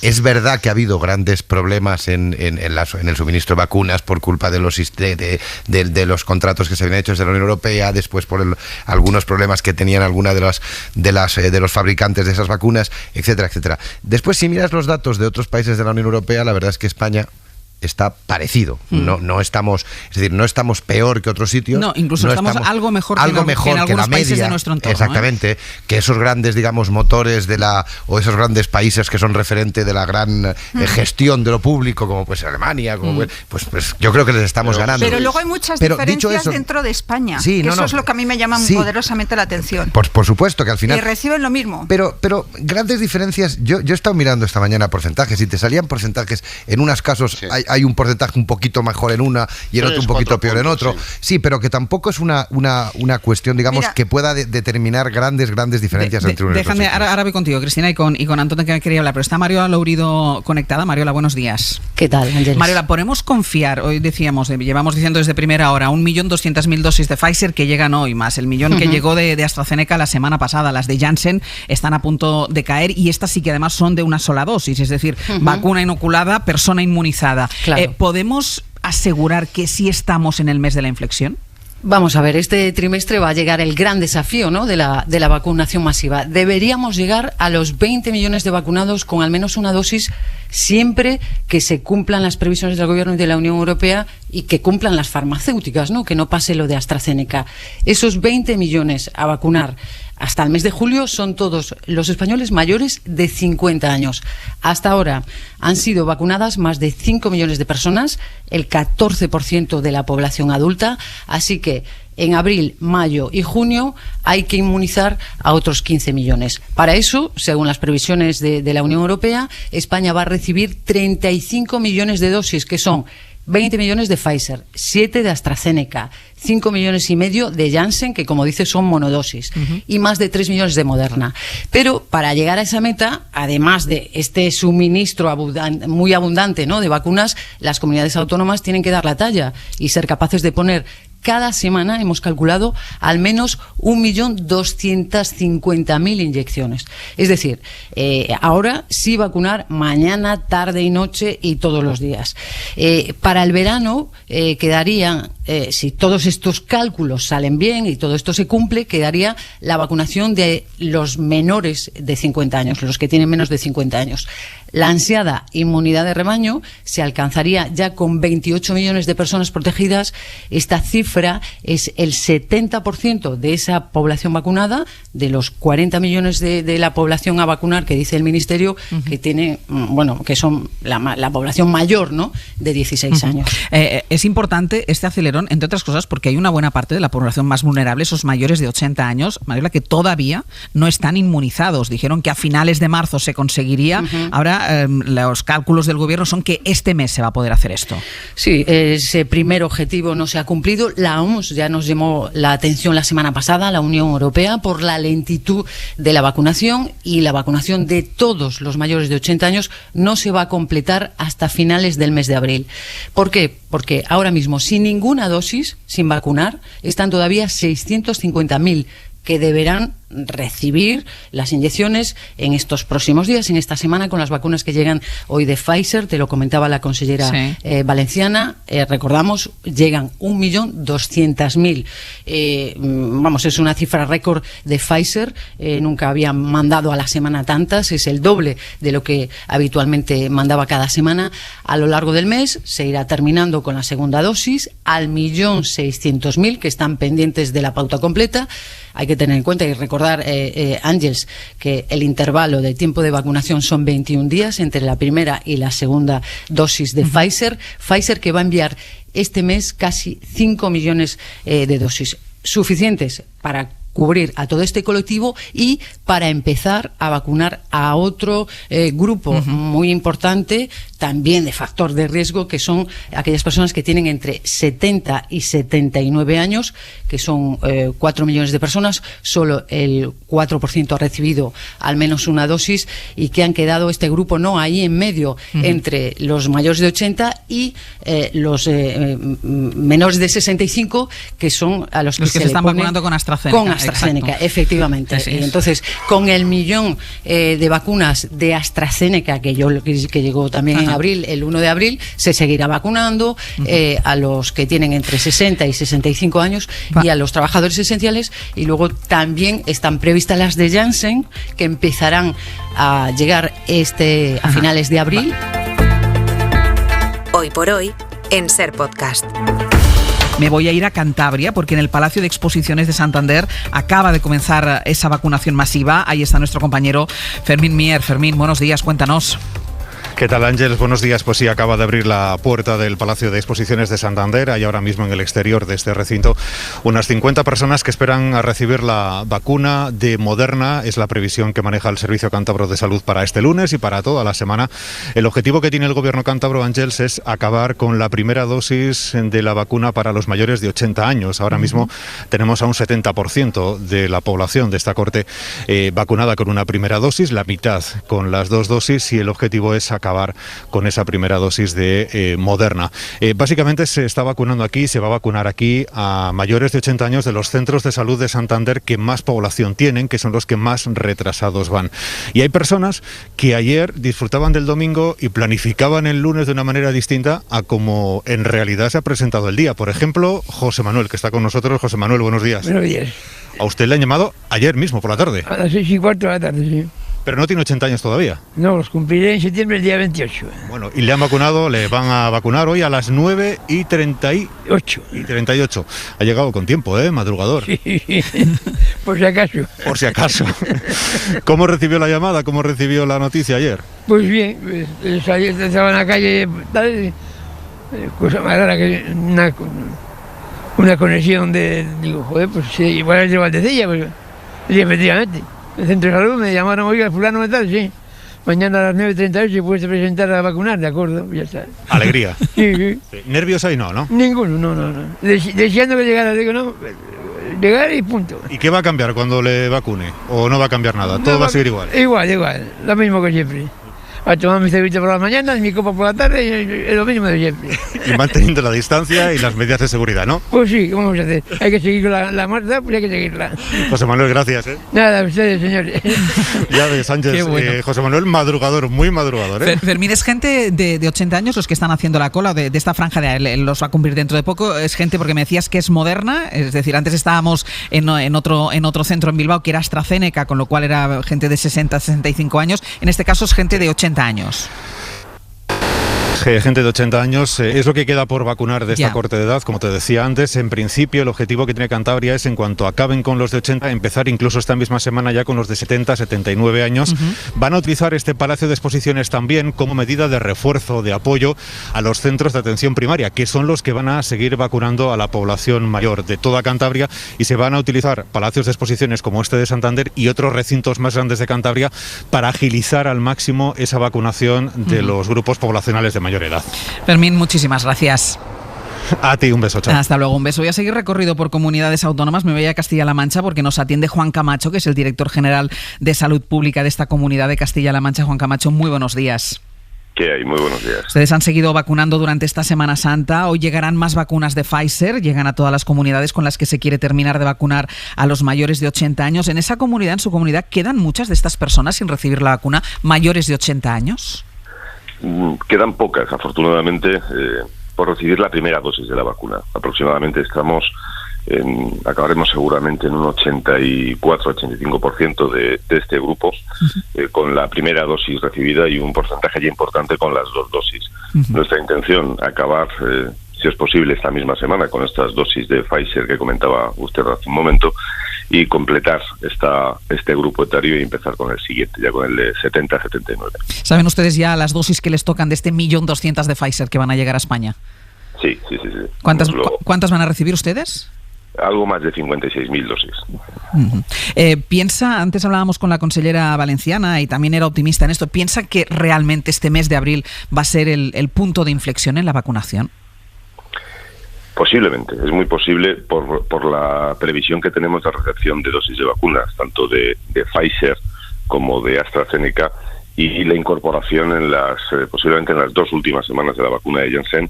Creemos que va a ser el principio de un cambio importante en cuanto a la recepción de dosis y desde luego en cuanto a nuestra capacidad de vacunación, que sigue dependiendo de ese cuello de botella. ¿Tienen prevista también la apertura o la puesta en funcionamiento de centros de vacunación masiva como estamos viendo en otras comunidades? Sí, de hecho tenemos ya varios funcionando. Tenemos 6 en este momento en las 6 localidades más grandes de la región, y a lo largo de los próximos días se van a incorporar otros 16 centros de vacunación para agilizar de la manera mejor posible todo el proceso de vacunación. Esto sin olvidar que en nuestro caso además se sigue vacunando y se va a seguir vacunando por unos dispositivos de atención primaria que son especialmente robustos en nuestra región. Más allá de la vacunación, algunas comunidades ya están alertando que esperan repuntes después de Semana Santa.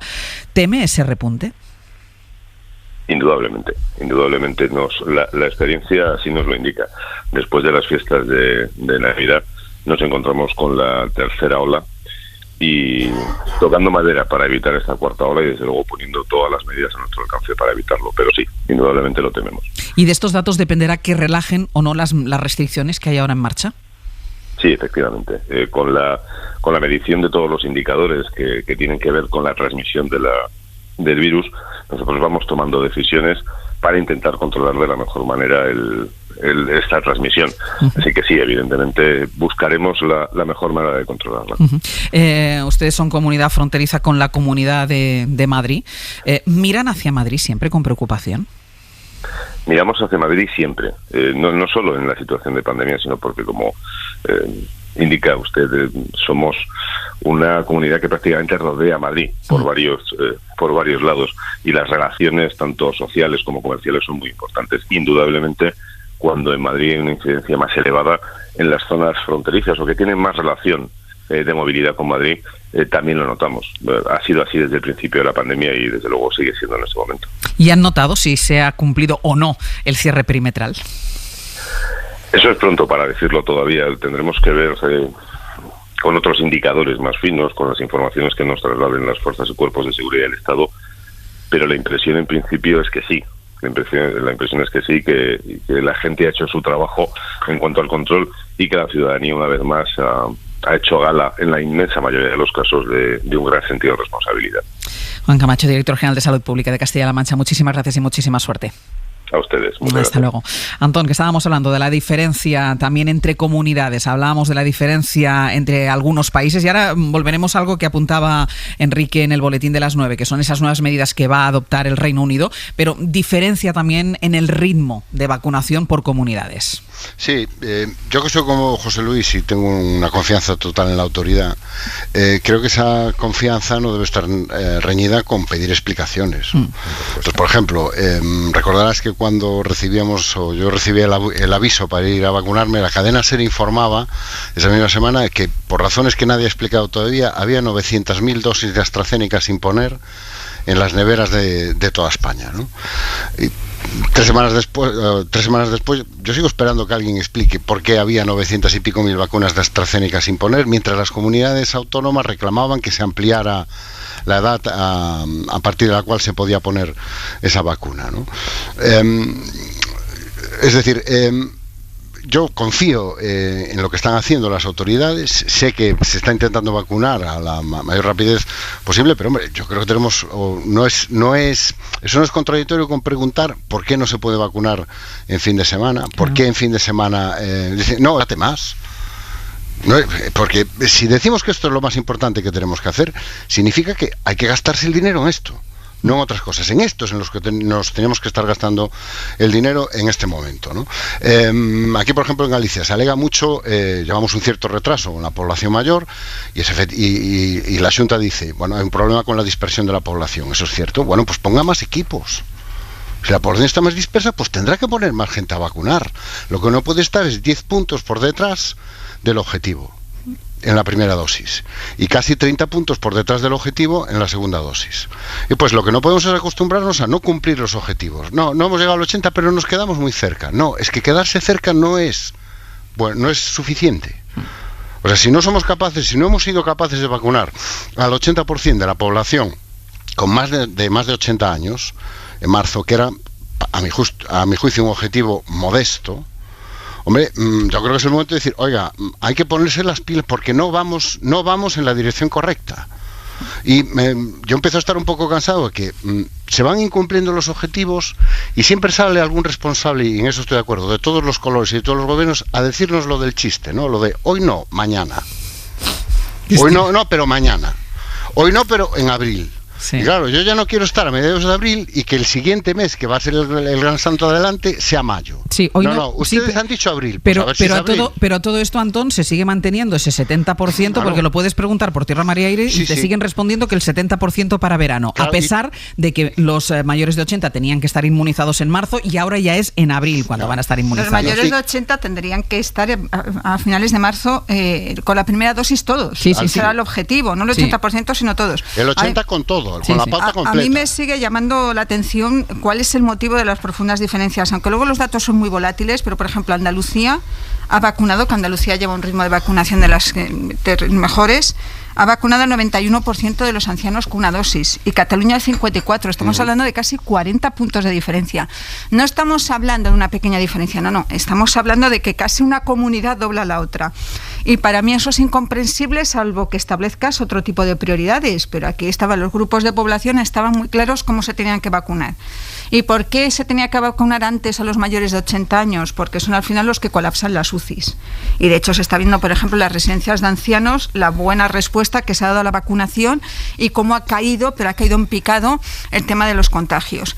Entonces yo sigo sin entender cuál es la causa de... Luego ya podemos, porque no solo en España se insiste en el que estaremos el 70% vacunados este verano, lo dicen en Francia, lo dicen en Alemania, pero no entiendo la causa de las profundas diferencias entre territorios. Es algo que yo no sé si es un problema de gestión, si es un problema de prioridades, si es Cataluña, que está siempre colapsada políticamente, vive una situación de interinidad desde ya no se sabe cuándo y no funciona la gestión política. No sé exactamente por qué y creo que se deberían dar explicaciones de por qué hay estas diferencias profundas entre territorios. Sí, esa es muy profunda. La verdad es que yo antes he dicho que hay una digamos una cierta igualdad en los datos. Esa es de las que te puede llamar la atención, pero en general digo, lo que me sorprende o me deja de sorprender, es decir, es que tenemos un porcentaje parecido al que tiene Alemania en vacunación, que puede haber en España en alguna de las franjas de edad alguna cuestión, por supuesto, y que lo que dice Antón, explicaciones. Claro. Es decir, confianza de salida, explicaciones después. Confianza porque toda, si no hay, José Luis. claro, y después siempre, a partir de ahí, siempre con la autoridad. Claro, pero, después de ahí la explicación, ¿no? Eso sí que en el caso. Ahora, yo lo que no creo, y estoy casi seguro que incluso el colapso político no genera problemas en la gestión. Generalmente estas cosas no las lleva un político, entre comillas, es decir, las lleva un director técnico dentro del Departamento de Salud de la Generalitat de Cataluña, y no creo que sea el que no haya un gobierno elegido en el Parlamento, que sigan negociando Esquerra y Junts per Catalunya, lo que esté provocando. Hombre, yo creo que sí hay cierta parálisis institucional, política y de administración. Pero en cierto, de todas formas, que estoy de acuerdo con la parálisis, y después podemos hablar de ello, pero sí Cataluña, por ejemplo, fue pionera. Los mayores de 60 años, 60-65, pudieron pedir hora para vacunarse. Han sido, yo creo que, si no la primera, de las primeras comunidades en vacunar a toda la población oncológica con la vacuna de Moderna, que esto fue hace un par de semanas. Es decir, que en algunas cosas va lento y en otras cosas tienen unas iniciativas, por eso es lo que... Sí, pero yo lo que quiero es no seguir instalados en esta dinámica. Ya. No se van cumpliendo los objetivos y la respuesta es hoy no, mañana. Y no alteramos nada. Y todo va de acuerdo con el plan. No, de acuerdo con el plan no va. Entonces, o el plan está mal o no está poniendo usted los recursos necesarios para que el plan funcione. Pero seguir 3 meses después, aquí no pasa nada, se van a cumplir los objetivos y todo va fantástico, y cuando sacan las cifras y dicen, oiga, es que no se han cumplido los objetivos, no, bueno, pero ya ahora en abril se van a cumplir. Es que esa dinámica conduce de manera inexorable primero a la melancolía y después al fracaso. A mí lo que me si preocupa... el plan no funciona, o modifica el plan o vuelvo a lo mismo. Esto es lo más importante que tenemos que hacer.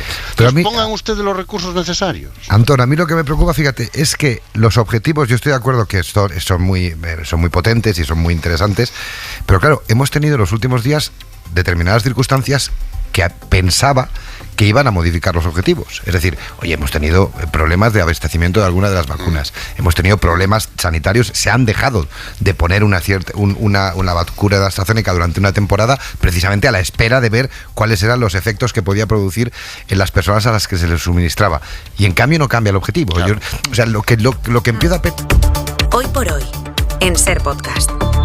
Ese 70% de población vacunada como objetivo de cara al verano, insistíamos antes, a pesar del ritmo, a pesar de lo que tenía que ser en marzo, ahora parece ser que va a ser en abril, mantienen las autoridades sanitarias y mantiene el presidente del gobierno aquí en España que ese 70% de la población vacunada estará en verano, pero no solo en España. Hemos dicho antes que el ritmo de vacunación en los países de nuestro entorno va exactamente igual o incluso un poco peor que aquí en España, pero desde Europa también se mantiene este objetivo, Pedro. Sí, la semana pasada el vicepresidente de la Comisión, Margaritis Esquinas, participó en un foro organizado por El País aquí en España junto a la ministra de Sanidad.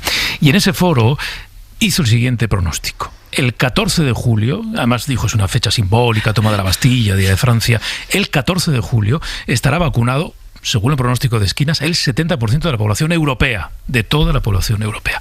El 14 de julio, el 70%. Él, digamos, se amparaba en los acuerdos que ha ido firmando o en los pronósticos que ha ido haciendo el comisario europeo de Comercio, que en los últimos días, es verdad, también ha ido anunciando un refuerzo de los contratos con algunas de las farmacéuticas para que entreguen más dosis de vacunas. A mí de todo esto lo que sí me preocupa es la frustración, ¿no? Porque ahora la frustración de la ciudadanía, porque decíamos, es verdad, la gente mayor de 80 años decía, en marzo estaremos todos vacunados. Bueno, hay mucha gente mayor de 80 años que no ha recibido ni siquiera la primera dosis. Lo veíamos ahora con esta vacunación en Cantabria, donde todavía no habían recibido ni la primera dosis. Claro, ahora se nos pone el objetivo del 14 de julio. Si el 14 de julio no está el 70% de la población vacunada, o sea, esto genera en una población cansada, hipercansada de la pandemia, de las restricciones, sumamos el elemento de la frustración. Claro, es que la frustración siempre tiene que ver con la expectativa. Claro. Es decir, si a ti te dicen que vamos a vacunar a 3 personas entre hoy y mañana y vacunamos a 4, será un 25% más. Es decir, esto es un gran éxito. En cambio, si justo pasa lo contrario, pues tenemos ese problema. Y es lo que a mí me extraña, lo decía antes, es decir, a pesar de que ha habido circunstancias que han desencadenado, digamos, cambios o deberían haber desencadenado cambios en la forma de suministrar la vacuna. En cambio se mantienen esos criterios. Ojo, que a lo mejor, oye, volvemos a si tenemos más dosis de las que se esperaban, a pesar de los problemas que ha habido en el suministro, si empieza a haber una gran cantidad, porque lo que decía la consellera, la regularidad, es decir, el que tú puedas decir, si yo sé que la semana que viene tengo 2 millones de dosis, puedo poner en marcha 7 pabellones, 2 hospitales y 3 colegios para que la gente se vacune. Ahora, si yo no sé cómo van a llegar, es imposible que yo planifique eso. O sea, abrir un Withing Center, como va a hacer la Comunidad de Madrid, el Hospital Zendal o un estadio de fútbol para vacunar a gente, si no estás seguro de que vas a tener las vacunas, entonces ahí sí que volvemos a lo de la frustración y la expectativa. Las previsiones se basan en muy buena medida también sobre la llegada de nuevas vacunas, la Janssen, que solo necesita una dosis, es decir, no solo lo que tenemos, sino lo que podemos tener. Pero aún así, y es verdad, o sea, en toda Europa se mantiene la previsión de que a pesar de todas las dificultades de recorrido, el 70% estaremos vacunados, estaremos vacunados en verano. No es una previsión que haga solo el Gobierno de España, que insiste en eso, sino que es una previsión que llega desde Europa. Y ojo, y es una previsión que si no se cumple, no es inocuo. Puede provocar además enormes pérdidas a sectores como el del turismo, que se pueden estar preparando ya para un mes de agosto, para un mes de septiembre, un poco en que se reactive la economía. Este tipo de previsiones en caso de incumplimiento pueden generar todavía no solo más frustración, sino enormes consecuencias económicas. Yo creo que es el momento de pedir 2 cosas, ¿no? La primera es basta ya de propaganda, vamos al realismo. Cuando yo estudiaba la GB había una cosa que se llamaba las cuentas del gran capitán, ¿no? Que eran esas cosas que se hacían cuentas, y cuando se hacían cuentas y cuentas y cuentas y cuentas basadas en expectativas muchas veces que eran lo que los economistas llaman asunciones heroicas, ¿no?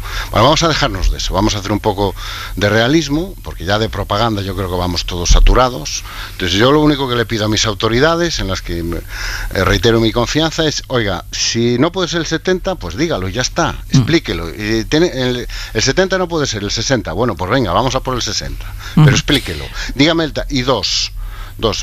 Dejemos la propaganda y dejemos de acudir después al repertorio de excusas que llevamos escuchando 2 o 3 meses, ¿no? Yo quiero que por lo menos esta llegada masiva de vacunas sirva para acabar con este espectáculo tan estéril que hemos vivido estos meses de no vacuno porque no me mandan. No, yo sí que le he mandado. Y tenemos que andar todos rastreando a ver cuántas dosis ha recibido menganito, tal autoridad. Por lo menos acabar con eso. Acabar con la propaganda y acabar con el repertorio de excusas baratas cuando no se cumplen los objetivos propagandísticos. Insistir en algo que decía Cristina y que lo hemos visto en la pizarra de Javier Ruiz, que pueden ver en nuestra página web esta mañana, la relación directa entre vacunación y recuperación económica. Lo están viendo los países donde la vacunación ha ido y va a buen ritmo, lo está viendo Estados Unidos, lo está viendo Israel, la vinculación que hay, el vaso comunicante entre vacunación y recuperación económica. Además generas unas expectativas incluso entre los ciudadanos que piensan que a lo mejor en agosto ya pueden viajar, ya pueden salir, ya pueden normalizar su vida, ya pueden hacer algo. Y eso además lleva a adelantar una serie de decisiones que luego pueden tener costes económicos importantísimos. Buen ritmo también en el Reino Unido de vacunación, y además es muy curioso cómo está gestionando esta segunda parte de la pandemia, no sé si segunda parte o este momento de la pandemia, cómo lo está gestionando el Reino Unido, que empezó negando la mayor, empezó negando la existencia del virus prácticamente. La semana pasada Begoña Arce nos contaba aquí en Hoy por Hoy cómo hacíamos un repaso por la erosión que estaban sufriendo los liderazgos en los principales países europeos a partir de la gestión que estaban haciendo. No, lo vimos también con Merkel. Claro, con Merkel, Macron está también en horas bajas. Sin embargo, Boris Johnson está en el proceso contrario. Su curva de popularidad y valoración está subiendo, porque después de un muy mal arranque de gestión de la pandemia, ahora, sobre todo con la vacunación, es uno de los países que ha vacunado mayor número de población, su prestigio, digamos, se está recuperando poco a poco. Bueno, hoy Boris Johnson, o el gobierno del Reino Unido, va a anunciar 3 cosas relevantes. La primera tiene que ver con algo que comentaba Cristina de la O. Decía, la gente quiere saber si se va a poder ir o no de vacaciones en agosto. Bueno, pues hoy Boris Johnson, el gobierno del Reino Unido, va a decir a los ingleses, oiga, estos son los lugares a los que les decimos que van a poder viajar.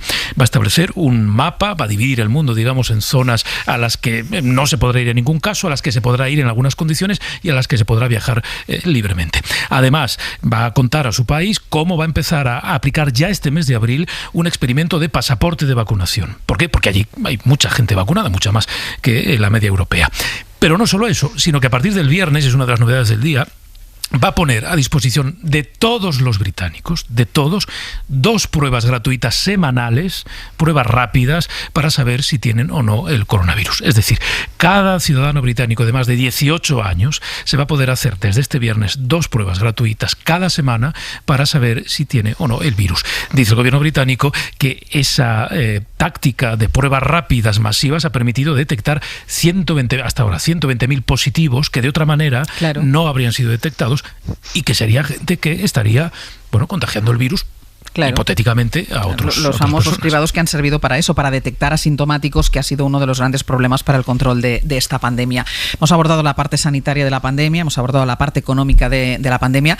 Vamos con la parte política, porque la pandemia, esta olita que empieza a vislumbrarse después de la Semana Santa, toda la polémica de la vacunación, se cruza con la precampaña electoral para las elecciones autonómicas de Madrid. Como decía antes Pablo Morán, dentro de un mes exactamente, día 5 de mayo, estaremos analizando el resultado de las elecciones en Madrid. Laura Gutiérrez, buenos días. ¿Qué tal, Ángeles? Buenos días. Y ya en este punto, todas las declaraciones, todos los actos, todo lo que pase en la política forma parte de esta precampaña / campaña electoral, que además es evidente que está teniendo ya todo lo que está pasando una dimensión nacional, y es algo con lo que están encantados tanto Isabel Díaz Ayuso como el Partido Popular. Sí, la campaña está colocando a la presidenta Isabel Díaz Ayuso en el primer plano de la contienda, en un cara a cara a mayores con el presidente del gobierno, con Pedro Sánchez, que este fin de semana, por segunda vez ya en precampaña, ha arropado a su candidato Ángel Gabilondo en un acto desde Ferraz. Ayuso rivaliza con Sánchez, no con Gabilondo, y este juego a nivel de primeros espadas en el terreno nacional favorece al PP. De hecho, de todos los ataques que Ayuso ha recibido este fin de semana, solo se ha dignado a responder en redes sociales al del presidente del gobierno. Es una de cal y otra de arena para el Partido Popular a 30 días de la cita con las urnas, porque hay mucha preocupación en el PP con el hundimiento de Ciudadanos y la situación en la que se coloca Vox ahora mismo, que no termina de despegar. El PP sigue necesitando a la ultraderecha o a los naranjas para poder gobernar, porque, como auguran las encuestas, no llegan a la mayoría absoluta. De ahí estas declaraciones ayer del alcalde de Madrid, José Luis Martínez Almeida. Pero nosotros no queremos la victoria solo, queremos la mayoría más amplia posible, y en eso es en lo que nosotros estamos trabajando, porque es necesaria una mayoría lo más amplia posible para que Madrid tenga ese gobierno de estabilidad que los madrileños merecen durante los próximos 2 años. Vox, lo dicho, no termina de levantar el vuelo y van a dar la batalla en los barrios obreros de Madrid. Este miércoles han elegido Vallecas para presentar su candidatura. Se van a enfrentar con la izquierda, con Podemos, más en concreto, por el voto del Cinturón de Madrid, al que Pablo Iglesias ha llamado este domingo a movilizarse en las urnas. Lo único que pido a la gente de los barrios trabajadores, a la gente de las ciudades del sur, que vayan a votar lo que les dé la gana, lo que en conciencia entienden que tienen que votar, pero que no tengan que sufrir la humillación de ver cómo los niveles de participación en el barrio de Salamanca son mucho más altos que en Parla, que en Vallecas, que en Pinto, que en Alcorcón, que en el corredor de Henares. Las cuentas de Iglesias, Ángeles, como las de Vox, pasan por movilizar a esos barrios trabajadores. Laura, muchísimas gracias. A vosotros. Lo estaba contando Laura, como ya quien rivaliza directamente con Isabel Díaz Ayuso por parte del Partido Socialista es el presidente del gobierno, es Pedro Sánchez. Inma Carretero, buenos días. ¿Qué tal? Buenos días. Porque tanto Sánchez como el PSOE se están volcando ya en esta campaña. Podemos decir que es casi el único asunto que tienen en la agenda. Sí, en este momento, lo reconocen fuentes de la Moncloa, todo está enfocado a las elecciones de la Comunidad de Madrid. Distintas fuentes del gobierno nos confirman que no se va a activar en este mes ninguno de los grandes temas pendientes, como la derogación de la reforma laboral o la reforma del Código Penal para revisar los delitos relacionados con la libertad de expresión o el de sedición, que sigue retrasándose. La agenda se retomará a partir del día 4 de mayo, pero ahora las estrategias de los partidos del gobierno están volcadas en la competición electoral en la Comunidad de Madrid. Ayer el presidente Sánchez, como decíamos, participó en ese acto con Ángel Gabilondo, en el que lo vimos confrontar directamente con Díaz Ayuso, y nos dicen en su equipo que subió el tono ligeramente y nos avisan de que irá a más, porque su estrategia pasa por dejar claro que lo que está en juego es que Madrid sea la primera capital europea con la ultraderecha dentro del gobierno regional. En este punto es en el que quiere el PSOE situar la campaña para movilizar al máximo a la izquierda. En el equipo de Gabilondo dicen que hay partido, a pesar de la popularidad de Díaz Ayuso, porque opinan que se juega todo en unos cuantos escaños y el objetivo es sacar más de 68 escaños, gane quien gane, eso recalcan, y en este momento aseguran que nadie tiene la suma garantizada, así que van a hacer en este mes, en lo que queda de precampaña y campaña, un gran esfuerzo de movilización. Inma, gracias. Gracias, hasta luego. Hasta luego, Cristina. Es Pedro Sánchez quien le da la réplica a Isabel Díaz Ayuso, y claro, Isabel Díaz Ayuso está encantada. Yo es que creo que le hace parte de la campaña sin ninguna duda. O sea, desde el momento en que Díaz Ayuso se convierte, tiene toda la lógica, en el objetivo común de toda la izquierda, pues yo creo que tiene parte de la campaña hecha. Yo estoy convencida de que se va a votar mucho en clave nacional en esta campaña electoral. Vamos a ver cómo transcurre también la campaña, porque a diferencia de otras épocas en las que apenas variaban el sentido del voto, ahora las campañas tienen mucha importancia y muchos ciudadanos no deciden el sentido de su papeleta hasta el último momento. Pero convertir a Ayuso en el objetivo principal, incluso por parte de Sánchez, es para la candidata una gran ventaja. Pero ojo, también hay un riesgo y lo comentabais. A lo mejor al final Díaz Ayuso consigue hacerse hasta con el voto, parte del voto de Vox, y Vox desaparece del mapa político de la Asamblea. Pero si no llega al 46%, que eso es lo que lo fía la izquierda, que desaparezca Ciudadanos, que desaparezca Vox y que no consiga una mayoría suficiente para gobernar y que no tenga nadie con quien pactar. Y eso es un poco lo que también le puede pasar, que puede morir de éxito la candidata y puede tener un resultado espectacular, pero si no consigue 69 escaños, perder el gobierno de Madrid. Pero es verdad que bueno, es el objetivo cumplido por parte de los estrategas de la Comunidad de Madrid, que ya se convierta en el objetivo preferente incluso por parte del presidente del gobierno. Claro. Antón. Bueno, si Vox desaparece de la Asamblea es porque Díaz Ayuso ha llegado al 46%.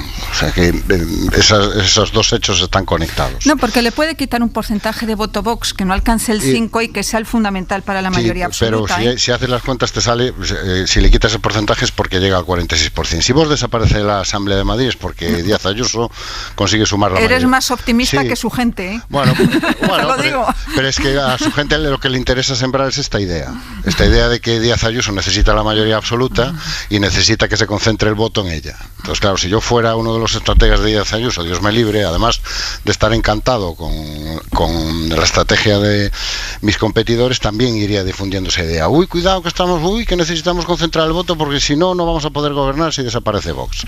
Pero la matemática y los espacios electorales es lo que dan. Entonces, ese riesgo en realidad no existe. O sea, si Vox desaparece es porque el Partido Popular ha sumado la mayoría absoluta. Y yo creo que ahí la izquierda no acaba de entender muy bien, primero, el fenómeno Díaz Ayuso. No lo ha entendido desde el minuto uno. Yo cada día me acuerdo más de aquella cumbre de las banderas, ¿os acordáis? Sí, es verdad. Que fue la primera vez que Pedro Sánchez cometió el error de darle rango y convertirla él fue a la Puerta del Sol, él fue con las banderas. Él fue a casa de Díaz Ayuso. Y lo convirtió en su némesis durante toda la desescalada. Es decir, ¿quién ha marcado el debate político durante la desescalada y las sucesivas olas? La Comunidad de Madrid y Díaz Ayuso, que se ha convertido realmente en el polo de oposición a las decisiones que iba tomando el gobierno central. Yo creo que no acaba de entender el fenómeno Díaz Ayuso, lo que representa, y yo creo que se está equivocando al convertir esto en un referéndum sobre la gestión de Ayuso, sobre la figura o la personalidad de Díaz Ayuso, porque lo único que hace es reforzar a la propia Díaz Ayuso y convertirla realmente en el polo al que tiene que ir todo el voto, que lo que quiere es castigar a este gobierno. Es decir, esta estrategia, cada vez que Pablo Iglesias o Pedro Sánchez vuelven a alertar por enésima vez, porque esto es como lo de Pedro y el lobo, de tanto agitar al lobo, al final le pierdes miedo al lobo, ¿no? Por enésima vez que hay que impedir que gobierne la extrema derecha no sé dónde, lo que consiguen es, 1, reactivar al voto conservador, 2, concentrar el voto útil en Díaz Ayuso para que la victoria no tenga ninguna duda, y yo creo que desanimar a los suyos. Pues yo creo que la izquierda, aparte de mensajes en negativo, necesita algún mensaje en positivo, que es lo que yo creo que le está faltando a la estrategia de los competidores de Díaz Ayuso, especialmente en la izquierda. Una campaña en positivo, porque básicamente tenemos dos mensajes: Díaz Ayuso es muy mala, hay que echarla del gobierno, y que no gobierne la extrema derecha. Bueno, y algún mensaje en positivo, algún discurso en positivo, alguna oferta que te haga, si eres ciudadano de Parla, de Pinto, del Corredor del Henares, decir, hombre, voy a votar, porque hay una alternativa a lo que hay en este momento. Porque esto me parece que la única alternativa que hay es que no gobierne Díaz Ayuso. Hombre, eso como como base para construir una alternativa, y especialmente cuando hablamos del voto de izquierdas, que es como es, y se moviliza por lo que se moviliza, a mí me parece un gravísimo error. Con lo cual, yo creo que nos encaminamos hacia una mayoría absoluta de Díaz Ayuso, que la campaña, y en eso estoy de acuerdo con Cristina, solo va a contribuir a reforzar. Qué bien lo explicas, Antón. Gracias. No, te lo digo de verdad, es decir, que pues vaya, yo no siempre coincido con las cosas con tus argumentos, pero en este caso estoy 100% de acuerdo. Es decir, yo además recuerdo que en algún momento de la desescalada había analistas, incluso gente del Partido Socialista, que se quejaba de que Ayuso se estuviera convirtiendo en la líder de la oposición a la política nacional. El referente. Y eso lo decían como diciendo, oiga, esto no puede ser, que desde una comunidad autónoma alguien plantee, digamos, como la principal punta de lanza contra el gobierno de España, pues eso no es bueno. Y resulta que llega la campaña electoral y es el presidente del gobierno el que no solo no critica eso, sino que además se pone él a hacer de líder de la oposición del Partido Popular en Madrid. Es decir, en este momento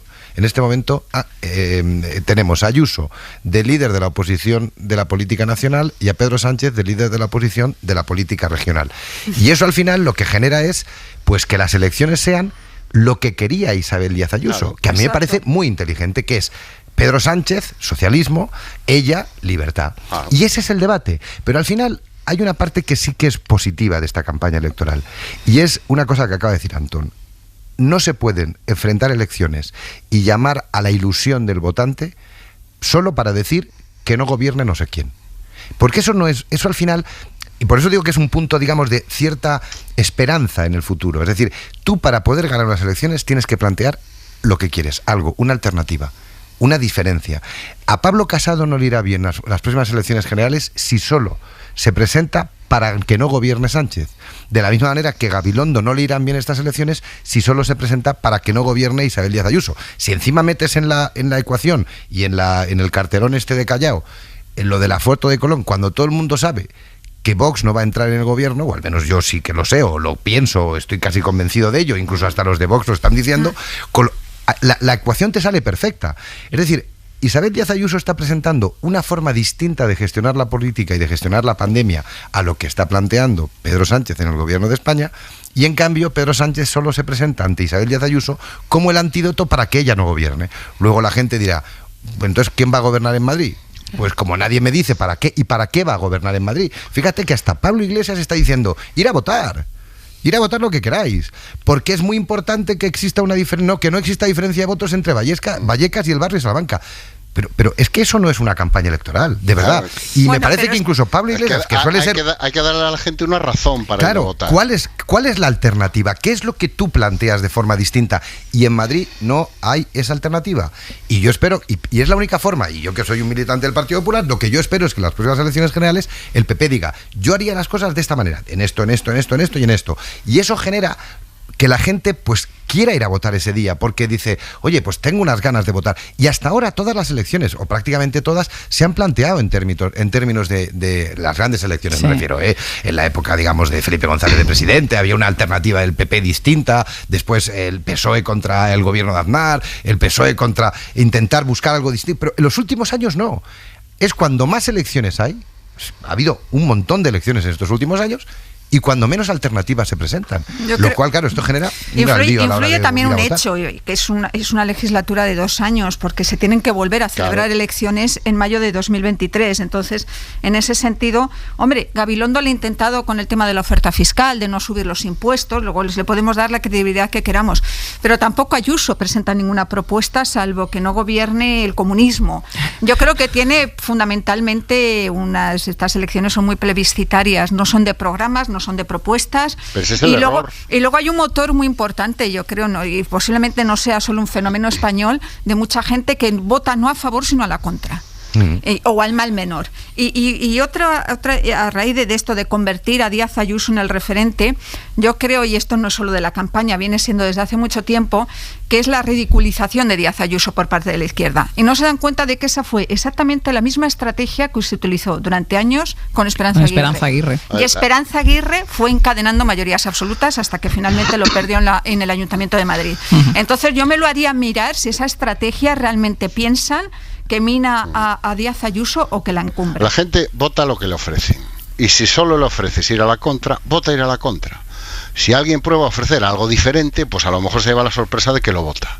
Y si en algo se debería haber aprendido estos meses, es que la campaña en negativo y la confrontación en Madrid solo tiene una ganadora, que es Díaz Ayuso.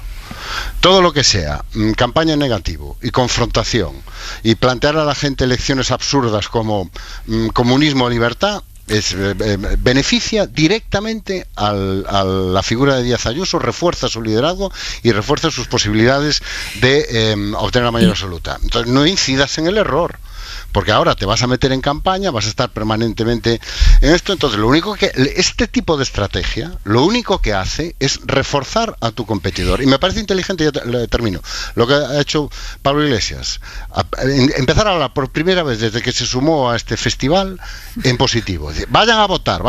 Bueno, ahora vamos a avanzar un paso más, vamos a darles una razón para ir a votar a alguien. Y la pregunta es, si la confrontación es ya directamente entre Pedro Sánchez y Isabel Díaz Ayuso, porque así lo hemos visto este fin de semana, Claro. ¿Dónde queda Pablo Casado? Bueno, donde ha estado siempre, en unas elecciones que él no quería, que no dependen de él y en las que se juega su futuro político sin poder hacer nada.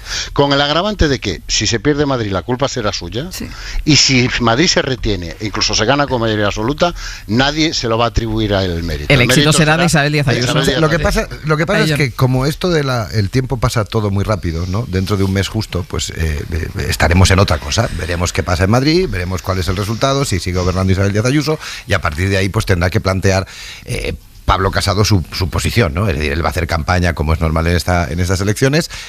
Si hay un éxito del PP, eso es bueno para el PP y por lo tanto también es bueno para Pablo Casado, independientemente de que después se puedan hacer cábalas de otro tipo. Yo Ahora, tengo hay un curiosidad problema por saber si va a hacer lo que hizo Feijóo en las gallegas antes del verano, que es pedirle a Pablo Casado que viniera poco. Bueno, eso lo aquí ya nos valemos solos. Lo veremos. Lo que pasa es que hay un elemento que no hay que dejar de lado, y es que las elecciones son el 4 de mayo. Sí. Y el 9 de mayo acaba el estado de alarma. Si se quiere prorrogar el estado de alarma para poder tomar algunas decisiones, la parte final de la campaña va a ser un debate en clave nacional que además puede ser incluso beneficioso para lo que plantea Isabel Díaz Ayuso como una alternativa, digamos, un poco más liberal a la hora de gestionar esa pandemia. Y ese debate yo no sé si en el gobierno son conscientes de lo que va a suponer, porque no creo que le resulte fácil al gobierno en este momento conseguir un apoyo parlamentario suficiente para poder recuperar el estado de alarma. Recordemos que la primera parte son 15 días, pero claro, él se enfrenta a que el día 2 o 3 de mayo tendrá que anunciar la semana que viene lo prorrogo si tengo apoyos parlamentarios, o decreto uno nuevo de 15 días unilateralmente, con lo cual esa va a ser la campaña. Con lo cual, la parte final de la campaña electoral no es que vaya a ser en clave nacional, es que va a ser solo hablando de todo lo que tiene que ver con la pandemia. Me da la sensación de que no va a hacer ni una cosa ni otra, es decir, porque tendría que convocar al Congreso para una prórroga, o lo que tú dices, decretar uno nuevo que no necesita el apoyo parlamentario. Pero algo tendrá que hacer. Pero en mitad de la campaña yo creo que no lo va a hacer. Y llegaremos al 9 de mayo, yo estoy convencida al de que límite, a la hora límite. Sí, pero habrá debate, bueno, habrá debate, sí, pero no debate formal, es decir, será después cuando se decida. Hacemos otro, sería uno nuevo evidentemente, vamos a un nuevo decreto del estado de alarma, pero no creo yo que en plena campaña madrileña se atrevan el gobierno en este caso a tomar la decisión. Estoy de acuerdo, pero que va a haber un debate desde el día finales del mes de abril diciendo qué hacemos el 9, porque si no el 10 por la noche, porque además, el 9 por la noche ya no hay toque de queda. Además, José Luis, puedes tener la presión de otros territorios donde no hay un escenario electoral, puede decir Cataluña, País Vasco, Murcia, decir, oye, que está muy bien que haya elecciones en Madrid, pero el resto de España necesita una respuesta a esto, sí. Pero lo que dice Cristina, esta parte del problema que comentábamos antes, no se van a atrever, es que ese es el problema. Que no te atreves a competir, que no te atreves a salir y decir esto es lo que hay que hacer y lo voy a hacer. Porque ahí es cuando tu electorado puede percibir que efectivamente hay una alternativa. Pero si dejas que tu agenda, al final que estamos diciendo, que es Díaz Ayuso y su convocatoria electoral la que marca la agenda del gobierno central. Es el gobierno central, claro. Es decir, ante una situación como el estado de alarma, que es una decisión, estaremos de acuerdo, de Estado, y que es seguramente la decisión más importante que que vamos a tener que tomar en las próximas semanas, además de la vacunación en la que tanto hemos insistido, y la tenemos en la nevera, como algunas dosis de las vacunas, porque hay unas elecciones en Madrid. ¿Cuál es el mensaje que mandas a tu electorado?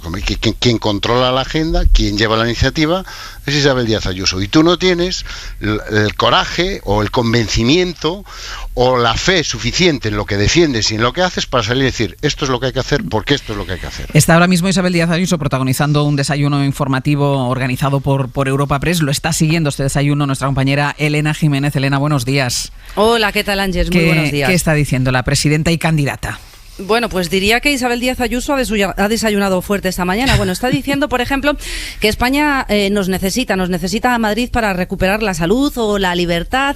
Ha criticado a aquellos que buscan enfrentamientos y directamente del Partido Socialista ha dicho que se ha ido al extremo por culpa de Podemos y que ahora es refugio de golpistas, de batasunos, de ocupas, de antisistema, de guerra civilistas.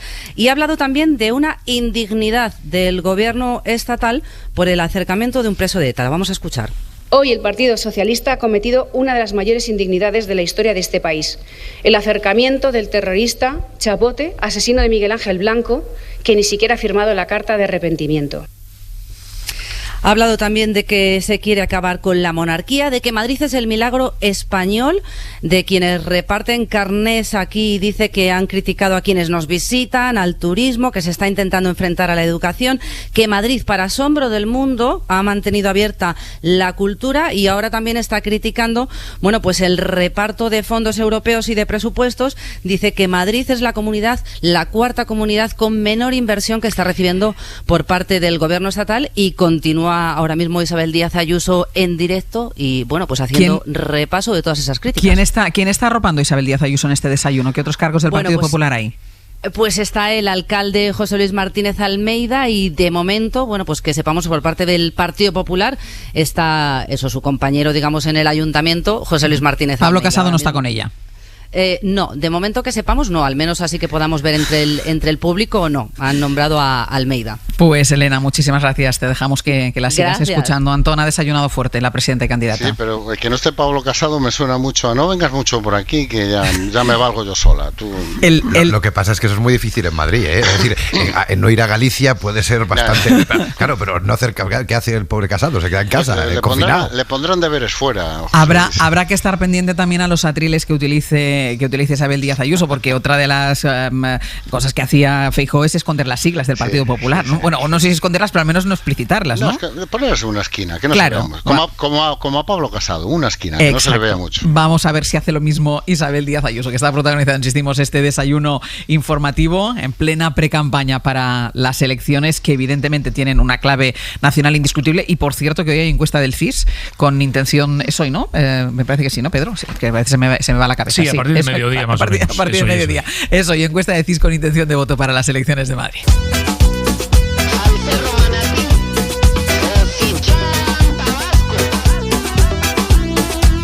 Hay balas que van volando por el mundo. Hay quienes que las esquivan por el suelo. Dame, mami, chocolate, y me escapa el chocolate. Dame, mami, chocolate, que tú eres mi chocolate. Últimos minutos, ahora sí, del abierto, los que dedicamos a avanzar contenidos hasta el final del programa. Pepe Rubio, buenos días. Buenos días. ¿Qué me tiene que decir esta canción? Bueno, hablamos de chocolate hoy en los mitos. Hay muchos mitos en torno al chocolate, vamos a intentar desmontarlo. Hoy no será un solo mito, porque hay varios, en torno a la mente, al cuerpo, a los ánimos, a que te levanten... en lo que del cacao.